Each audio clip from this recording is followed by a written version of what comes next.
ਬੰਦੀ ਸਿੰਘਾਂ ਦੀ ਰਿਹਾਈ ਲਈ ਭਾਈ ਅੰਮ੍ਰਿਤਪਾਲ ਸਿੰਘ ਦੇ ਪਰਿਵਾਰ ਵੱਲੋਂ ਅਰਦਾਸ ਸਮਾਗਮ। ਸ਼੍ਰੀ ਦਰਬਾਰ ਸਾਹਿਬ ਅੰਦਰ ਬੇਅਦਬੀ ਦੀ ਘਟਨਾ ਨੂੰ 2 ਸਾਲ ਪੂਰੇ ਹੋਣ ਮੌਕੇ ਦਲ ਖਾਲਸਾ ਵੱਲੋਂ ਅਰਦਾਸ ਸਮਾਗਮ। ਐਸਜੀਪੀਸੀ ਵੱਲੋਂ ਬੰਦੀ ਸਿੰਘਾਂ ਦੀ ਰਿਹਾਈ ਲਈ 20 ਤਰੀਕ ਨੂੰ ਦਿੱਲੀ ਵਿਖੇ ਹੋਣ ਵਾਲਾ ਰੋਸ ਪ੍ਰਦਰਸ਼ਨ ਰੱਦ। ਖਾੜਕੂ ਸਿੱਖ ਸੰਘਰਸ਼ ਵਿੱਚ ਪਾਏ ਯੋਗਦਾਨ ਕਾਰਨ ਲੰਮੇ ਸਮੇਂ ਤੋਂ ਇੰਡੀਆ ਦੀਆਂ ਜੇਲ੍ਹਾਂ ਵਿੱਚ ਕੈਦ ਬੰਦੀ ਸਿੰਘਾਂ ਤੇ ਡਿਬਰੂਗੜ੍ਹ ਜੇਲ੍ਹ ਵਿੱਚ ਨਜ਼ਰਬੰਦ ਵਾਰਿਸ ਪੰਜਾਬ ਦੇ ਜਥੇਬੰਦੀ ਦੇ ਆਗੂ ਭਾਈ ਅੰਮ੍ਰਿਤਪਾਲ ਸਿੰਘ ਤੇ ਹੋਰਨਾਂ ਸਿੱਖ ਨੌਜਵਾਨਾਂ ਦੀ ਰਿਹਾਈ ਲਈ ਲੰਘੇ ਦਿਨ ਤਖਤ ਸ੍ਰੀ ਹਰਿਮੰਦਰ ਸਾਹਿਬ ਜੀ ਪਟਨਾ ਸਾਹਿਬ ਅਰਦਾਸ ਸਮਾਗਮ ਕੀਤਾ ਗਿਆ। ਜ਼ਿਕਰਯੋਗ ਹੈ ਕਿ ਇਹ ਅਰਦਾਸ ਸਮਾਗਮ ਭਾਈ ਅੰਮ੍ਰਿਤਪਾਲ ਸਿੰਘ ਦੇ ਮਾਤਾ-ਪਿਤਾ ਵੱਲੋਂ 5 ਤਖਤ ਸਾਹਿਬਾਨਾਂ ਉੱਤੇ ਕੀਤੇ ਜਾ ਰਹੇ ਅਰਦਾਸ ਸਮਾਗਮਾਂ ਦੀ ਲੜੀ ਤਹਿਤ ਚੌਥਾ ਅਰਦਾਸ ਸਮਾਗਮ ਸੀ। ਅਸੀਂ ਜੀ ਗੁਰੂ ਮਹਾਰਾਜ ਦਾ ਕਟਾਨਕੋਟ ਸ਼ੁਕਰ ਕਰਦੇ ਹਾਂ ਤੇ ਸੰਗਤ ਦਾ ਵੀ ਤਹਿ ਦਿਲੋਂ ਧੰਨਵਾਦ ਕਰਦੇ ਹਾਂ ਕਿ ਜਿਨ੍ਹਾਂ ਨੇ ਇਹ ਉਪਰਾਲਾ ਕੀਤਾ ਤੇ ਗੁਰੂ ਦੇ ਅੱਗੇ ਜੋ ਅਰਦਾਸ ਬੇਨਤੀ ਕੀਤੀ ਜਾਂਦੀ ਹੈ, ਗੁਰੂ ਕੋ ਜੋ ਵੀ ਮੰਗਿਆ ਜਾਵੇ ਤਾਂ ਉਹ ਪ੍ਰਾਪਤ ਹੁੰਦਾ। ਜੋ ਮੰਗੇ ਠਾਕਰੇ ਆਪਣੇ ਤੇ ਸੋਈ ਦੇਵੇ। ਇਹ ਸਮੂਹ ਬੰਦੀ ਸਿੰਘਾਂ ਦੀ ਰਿਹਾਈ ਜੋ ਬੜੇ ਪੁਰਾਣੇ ਟਾਈਮ ਤੋਂ ਜੇਲ੍ਹਾਂ 'ਚ ਬੈਠੇ ਆ, ਜਿਨ੍ਹਾਂ ਨੇ ਆਪਣੀ ਸਜ਼ਾਵਾਂ ਵੀ ਪੂਰੀਆਂ ਕੀਤੀਆਂ, ਉਹਨਾਂ ਦੀ ਰਿਹਾਈ ਵਾਸਤੇ ਇਹ ਉਪਰਾਲਾ ਕੀਤਾ ਗਿਆ ਤੇ ਸਾਨੂੰ ਪੂਰੀ ਉਮੀਦ ਹੈ ਕਿ ਬਿਰਥੀ ਕਦੇ ਨਾ ਹੋਵੇ। ਜਨ ਕੀ ਅਰਦਾਸ ਨਾਨਕ ਜੋਰ ਗੋਬਿੰਦ ਕਾ ਪੂਰਨ ਗੁਣਤਾਸ ਪੂਰੀ ਹੋਊਗੀ। ਗੁਰੂ ਮਹਾਰਾਜ ਬੰਦੀ ਸਿੰਘਾਂ ਨੂੰ ਰਿਹਾਈ ਬਖਸ਼ਣਗੇ ਤੇ ਉਹ ਆਪਣੇ ਖਾਲਸਾ ਪੰਥ ਦੀ ਚੜ੍ਹਦੀ ਕਲਾ ਦੀ ਕੰਮ ਕਰਨ। ਮੈਂ ਸੰਗਤਾਂ ਦਾ ਬਹੁਤ ਅਸੀਂ ਦਿਲੋਂ ਧੰਨਵਾਦ ਕਰਦੇ ਹਾਂ ਕਿ ਜਿਨ੍ਹਾਂ ਬੰਦੀ ਸਿੰਘਾਂ ਦੀ ਨੂੰ ਨਾਲ ਲੈ ਕੇ ਅਰਦਾਸ ਸਮਾਗਮ ਕਰਵਾਇਆ ਵਾ ਤੇ ਬਹੁਤ ਹੀ ਦਿਲੋਂ ਧੰਨਵਾਦ ਕਰਦੇ ਹਾਂ। ਬਾਕੀ ਸਰਕਾਰਾਂ ਦਾ ਤੁਸੀਂ ਵੇਖ ਲਓ ਵੀ ਕਿੱਦਾਂ ਦਾ ਵਿਵਹਾਰ ਕਰ ਰਹੀਆਂ ਵਾ ਸਾਡੇ ਨਾਲ। ਗੁਰੂ ਘਰ ਜਾਣ ਵਿੱਚ ਵੀ ਸਾਨੂੰ ਪਰਮਿਸ਼ਨ ਲੈਣੀ ਪੈਂਦੀ, ਇਹਨਾਂ 'ਚ ਇੰਨੀ ਨਜ਼ਰ ਰੱਖ ਰਹੀਆਂ ਵੀ ਕਿਤੇ ਵੀ ਅਸੀਂ ਪਹੁੰਚਦੇ ਹਾਂ ਤਾਂ ਸਾਡੇ ਨਾਲ ਪ੍ਰਸ਼ਾਸਨ ਪਹੁੰਚਦਾ। ਪਤਾ ਨਹੀਂ ਸਾਡੇ ਤੋਂ ਕੀ ਖਤਰਾ ਵਾ ਇਹਨਾਂ ਨੂੰ। ਸਾਡੇ ਕੋਲ ਕੁਛ ਹੈ ਤਾਂ ਨਹੀਂ ਆ, ਸਾਨੂੰ ਜਿੱਥੇ ਮਰਜ਼ੀ ਪੁੱਛ ਸਕਦੇ ਆ ਕੀ ਸਾਨੂੰ ਸਾਡੇ ਤੋਂ ਖਤਰਾ ਵਾ। ਕਿਤੇ ਵੀ ਅਸੀਂ ਪਹੁੰਚਦੇ ਹਾਂ ਪ੍ਰਸ਼ਾਸਨ ਸਾਡਾ ਇੰਨਾ ਧਿਆਨ ਰੱਖਦਾ। ਬਾਕੀ ਕੋਈ ਵੀ ਸਮਾਗਮ ਕਰਾਉਂਦਾ ਉਹਨਾਂ ਨੂੰ ਇਹ ਪੁੱਛਦੇ ਅੰਮ੍ਰਿਤਪਾਲ ਦਾ ਸਮਾਗਮ ਕਿਉਂ ਕਰਾਇਆ ਜਾ ਸਕਦਾ ਜਾ ਰਹੇ ਜੇ। ਅਸੀਂ ਤੇ ਇਸ ਸਮੂਹ ਬੰਦੀ ਸਿੰਘਾਂ ਤੋਂ ਜਿਹੜੇ 28 ਸਾਲ 'ਚ ਜੇਲ੍ਹਾਂ 'ਚ ਜਿਨ੍ਹਾਂ ਦੀਆਂ ਜ਼ਿੰਦਗੀਆਂ ਬਰਬਾਦ ਹੋ ਗਈਆਂ, ਉਹਨਾਂ ਵਾਸਤੇ ਵੀ ਇਹ ਅਰਦਾਸ ਸਮਾਗਮ ਲੈ ਕੇ ਤੁਰੇ 5 ਤਖਤਾਂ ਦਾ। ਸਾਰੇ ਸਮੂਹ ਬੰਦੀ ਸਿੰਘ ਜਿਹੜੇ ਰਿਹਾ ਕੀਤੇ ਜਾਣ ਤੇ ਇਹੋ ਹੀ ਸਾਡੀ ਅਪੀਲ ਬੇਨਤੀ ਹੈ ਸੰਗਤਾਂ ਨੂੰ ਵੱਧ ਚੜ੍ਹ ਕੇ ਅੰਮ੍ਰਿਤ ਸੰਚਾਰ ਹੋਵੇ, ਅੰਮ੍ਰਿਤਪਾਨ ਕਰਨ, ਸੰਗਤਾਂ ਜਾਗਰੂਕ ਹੋਣ, ਆਪਣੇ ਹੱਕਾਂ ਪ੍ਰਤੀ ਜਾਗਰੂਕ ਹੋਣ। ਸਿੱਖ ਕੌਮ ਨੂੰ ਡੂੰਘੀ ਸੱਟ ਮਾਰਨ ਵਾਲੀ ਦਰਬਾਰ ਸਾਹਿਬ ਅੰਦਰ ਬੇਅਦਬੀ ਦੀ ਘਟਨਾ ਨੂੰ 2 ਸਾਲ ਪੂਰੇ ਹੋਣ ਮੌਕੇ ਅਕਾਲ ਤਖਤ ਸਾਹਿਬ ਵਿਖੇ ਦਲ ਖਾਲਸਾ ਦੇ ਮੈਂਬਰਾਂ ਵੱਲੋਂ ਅਰਦਾਸ ਕੀਤੀ ਗਈ, ਜਿਸ ਦੀ ਅਗਵਾਈ ਸ਼੍ਰੀ ਅਕਾਲ ਤਖਤ ਸਾਹਿਬ ਦੇ ਜਥੇਦਾਰ ਗਿਆਨੀ ਰਘਬੀਰ ਸਿੰਘ ਨੇ ਕੀਤੀ। ਜਥੇਦਾਰ ਸਾਹਿਬ ਨੇ ਕਿਹਾ ਕਿ ਅੱਜ ਦਾ ਅਰਦਾਸ ਸਮਾਗਮ ਸਾਡੇ ਸਮੂਹਿਕ ਰੋਹ ਅਤੇ ਨਿਆਂ ਲਈ ਚੱਲ ਰਹੀ ਜੱਦੋ-ਜਹਿਦ ਦਾ ਪ੍ਰਤੀਕ ਹੈ। ਜਥੇਦਾਰ ਸਾਹਿਬ ਨੇ ਕਿਹਾ ਕਿ ਸ਼੍ਰੀ ਅਕਾਲ ਤਖਤ ਸਾਹਿਬ ਵਿਖੇ ਇਹ ਅਰਦਾਸ ਸਮਾਗਮ ਨਾ ਸਿਰਫ ਬੀਤੇ ਸਾਲ ਦੀ ਹਿਰਦੇ ਵੇਦਕ ਸਾਸ਼ੀ ਘਟਨਾ ਦੀ ਯਾਦ ਨੂੰ ਚੇਤੇ ਕਰਨਾ ਹੈ, ਸਗੋਂ ਗੁਰੂ ਸਾਹਿਬਾਨ ਦਾ ਅਦਬ ਅਤੇ ਗੁਰਧਾਮਾਂ ਦੀ ਮਾਣ ਮਰਿਆਦਾ ਅਤੇ ਕੌਮੀ ਸਵੈ-ਮਾਣ ਪ੍ਰਤੀ ਆਪਣੀ ਕੌਮੀ ਦ੍ਰਿੜਤਾ ਅਤੇ ਏਕਤਾ ਦਾ ਸਬੂਤ ਅਤੇ ਸੰਦੇਸ਼ ਦੇਣਾ ਵੀ ਹੈ। ਸਮਾਗਮ ਦੇ ਪ੍ਰਬੰਧਕਾਂ ਨੇ ਦੱਸਿਆ ਕਿ ਅੱਜ ਅਸੀਂ ਅਕਾਲ ਪੁਰਖ ਅੱਗੇ ਬੇਨਤੀ ਕਰਦੇ ਹਾਂ ਕਿ ਉਹ ਬੇਅਦਬੀ ਕਰਨ ਵਾਲਿਆਂ ਦੀ ਪਛਾਣ ਅਤੇ ਨਾਪਾਕ ਇਰਾਦਿਆਂ ਨੂੰ ਪ੍ਰਗਟ ਕਰਨ ਅਤੇ ਸਾਡੀਆਂ ਆਉਣ ਵਾਲੀਆਂ ਪੀੜ੍ਹੀਆਂ ਨੂੰ ਉਹਨਾਂ ਨੂੰ ਸਜ਼ਾਵਾਂ ਦੇਣ ਅਤੇ ਨਿਆਂ ਦੀ ਪ੍ਰਾਪਤੀ ਲਈ ਲੜਦੇ ਰਹਿਣ ਦਾ ਬਲ ਪ੍ਰਦਾਨ ਕਰਨ। ਅਰਦਾਸ ਉਪਰੰਤ ਦਲ ਖਾਲਸਾ ਦੇ ਮੈਂਬਰਾਂ ਨੇ ਸ਼੍ਰੀ ਦਰਬਾਰ ਸਾਹਿਬ ਕੰਪਲੈਕਸ ਦੇ ਬਾਹਰ ਆ ਕੇ ਸਰਕਾਰ ਵੱਲੋਂ ਇਸ ਅਪਰਾਧ ਨੂੰ ਅਣਸੁਲਝਿਆ ਛੱਡਣ ਦੇ ਰੋਸ ਅਤੇ ਰੋਹ ਵਜੋਂ ਰੋਸ ਪ੍ਰਦਰਸ਼ਨ ਕੀਤਾ।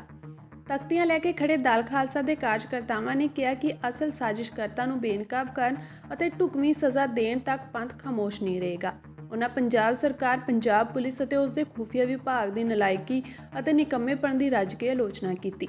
ਜਥੇਬੰਦੀ ਦੀ ਸੀਨੀਅਰ ਲੀਡਰਸ਼ਿਪ ਵੱਲੋਂ ਪੱਤਰਕਾਰਾਂ ਨਾਲ ਗੱਲਬਾਤ ਕਰਦਿਆਂ ਦੋਸ਼ ਲਾਇਆ ਗਿਆ ਕਿ ਭਾਰਤ ਦੀ ਡੀਪ ਸਟੇਟ ਨੇ ਸ਼੍ਰੀ ਦਰਬਾਰ ਸਾਹਿਬ ਅੰਦਰ ਬੇਅਦਬੀ ਦੀ ਘਟਨਾ ਦੀ ਸਾਜ਼ਿਸ਼ ਰਚ ਕੇ ਖਾਲਸਾ ਪੰਥ ਦੇ ਹਿਰਦੇ ਨੂੰ ਛਲਣੀ ਕੀਤਾ ਹੈ, ਜਿਸ ਦੀ ਕੋਈ ਤੇ ਕਦੇ ਵੀ ਮੁਆਫੀ ਨਹੀਂ ਹੋ ਸਕਦੀ। ਦਲ ਖਾਲਸਾ ਦੇ ਪ੍ਰਧਾਨ ਹਰਪਾਲ ਸਿੰਘ ਚੀਮਾ ਨੇ ਕਿਹਾ ਕਿ 18 ਦਸੰਬਰ 2021 ਨੂੰ ਭਾਰਤ ਦੇ ਡੀਪ ਸਟੇਟ ਨਾਲ ਜੁੜੇ ਇੱਕ ਮਾੜੇ ਅਨਸਰ ਨੇ ਸ਼੍ਰੀ ਦਰਬਾਰ ਸਾਹਿਬ ਦੇ ਪਾਵਨ ਅਸਥਾਨ ਦੀ ਬੇਅਦਬੀ ਦੀ ਕੋਸ਼ਿਸ਼ ਕੀਤੀ, ਜੋ ਸਿੱਖ ਪੰਥ ਦੀ ਰੂਹ ਅਤੇ ਦਿਲ ਤੇ ਹਮਲਾ ਸੀ ਅਤੇ ਸਿੱਖ ਕੌਮ ਨੂੰ ਚੁਣੌਤੀ ਦੇਣ ਦੀ ਕੋਸ਼ਿਸ਼ ਸੀ।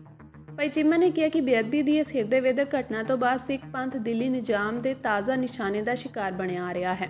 ਉਹਨਾਂ ਕਿਹਾ ਕਿ ਕਿਸਾਨ ਅੰਦੋਲਨ ਦੀ ਜਿੱਤ ਤੋਂ ਫੌਰੀ ਬਾਅਦ ਸ਼੍ਰੀ ਦਰਬਾਰ ਸਾਹਿਬ ਅੰਦਰ ਬੇਅਦਬੀ ਦੀ ਨਾਪਾਕ ਕੋਸ਼ਿਸ਼, ਸਿੱਖ ਸਿਆਸੀ ਕੈਦੀਆਂ ਦੀ ਰਿਹਾਈ ਦੇ 2019 ਦੇ ਆਪਣੇ ਹੀ ਸਰਕਾਰੀ ਨੋਟੀਫਿਕੇਸ਼ਨ ਨੂੰ ਦਰਕਿਨਾਰ ਕਰਨਾ, ਵਿਦੇਸ਼ਾਂ ਅੰਦਰ ਸਿੱਖ ਆਗੂਆਂ ਦੀਆਂ ਹਾਲ ਹੀ ਵਿੱਚ ਹੋਈਆਂ ਗੈਰ ਨਿਆਇਕ ਹੱਤਿਆਵਾਂ ਸਿੱਖ ਕੌਮ ਨੂੰ ਹਰ ਪੱਖ ਤੋਂ ਕਮਜ਼ੋਰ ਕਰਨ ਦੀ ਇੱਕ ਗੁਪਤ ਨੀਤੀ ਦੇ ਮੂੰਹ ਬੋਲਦੇ ਪ੍ਰਮਾਣ ਹਨ।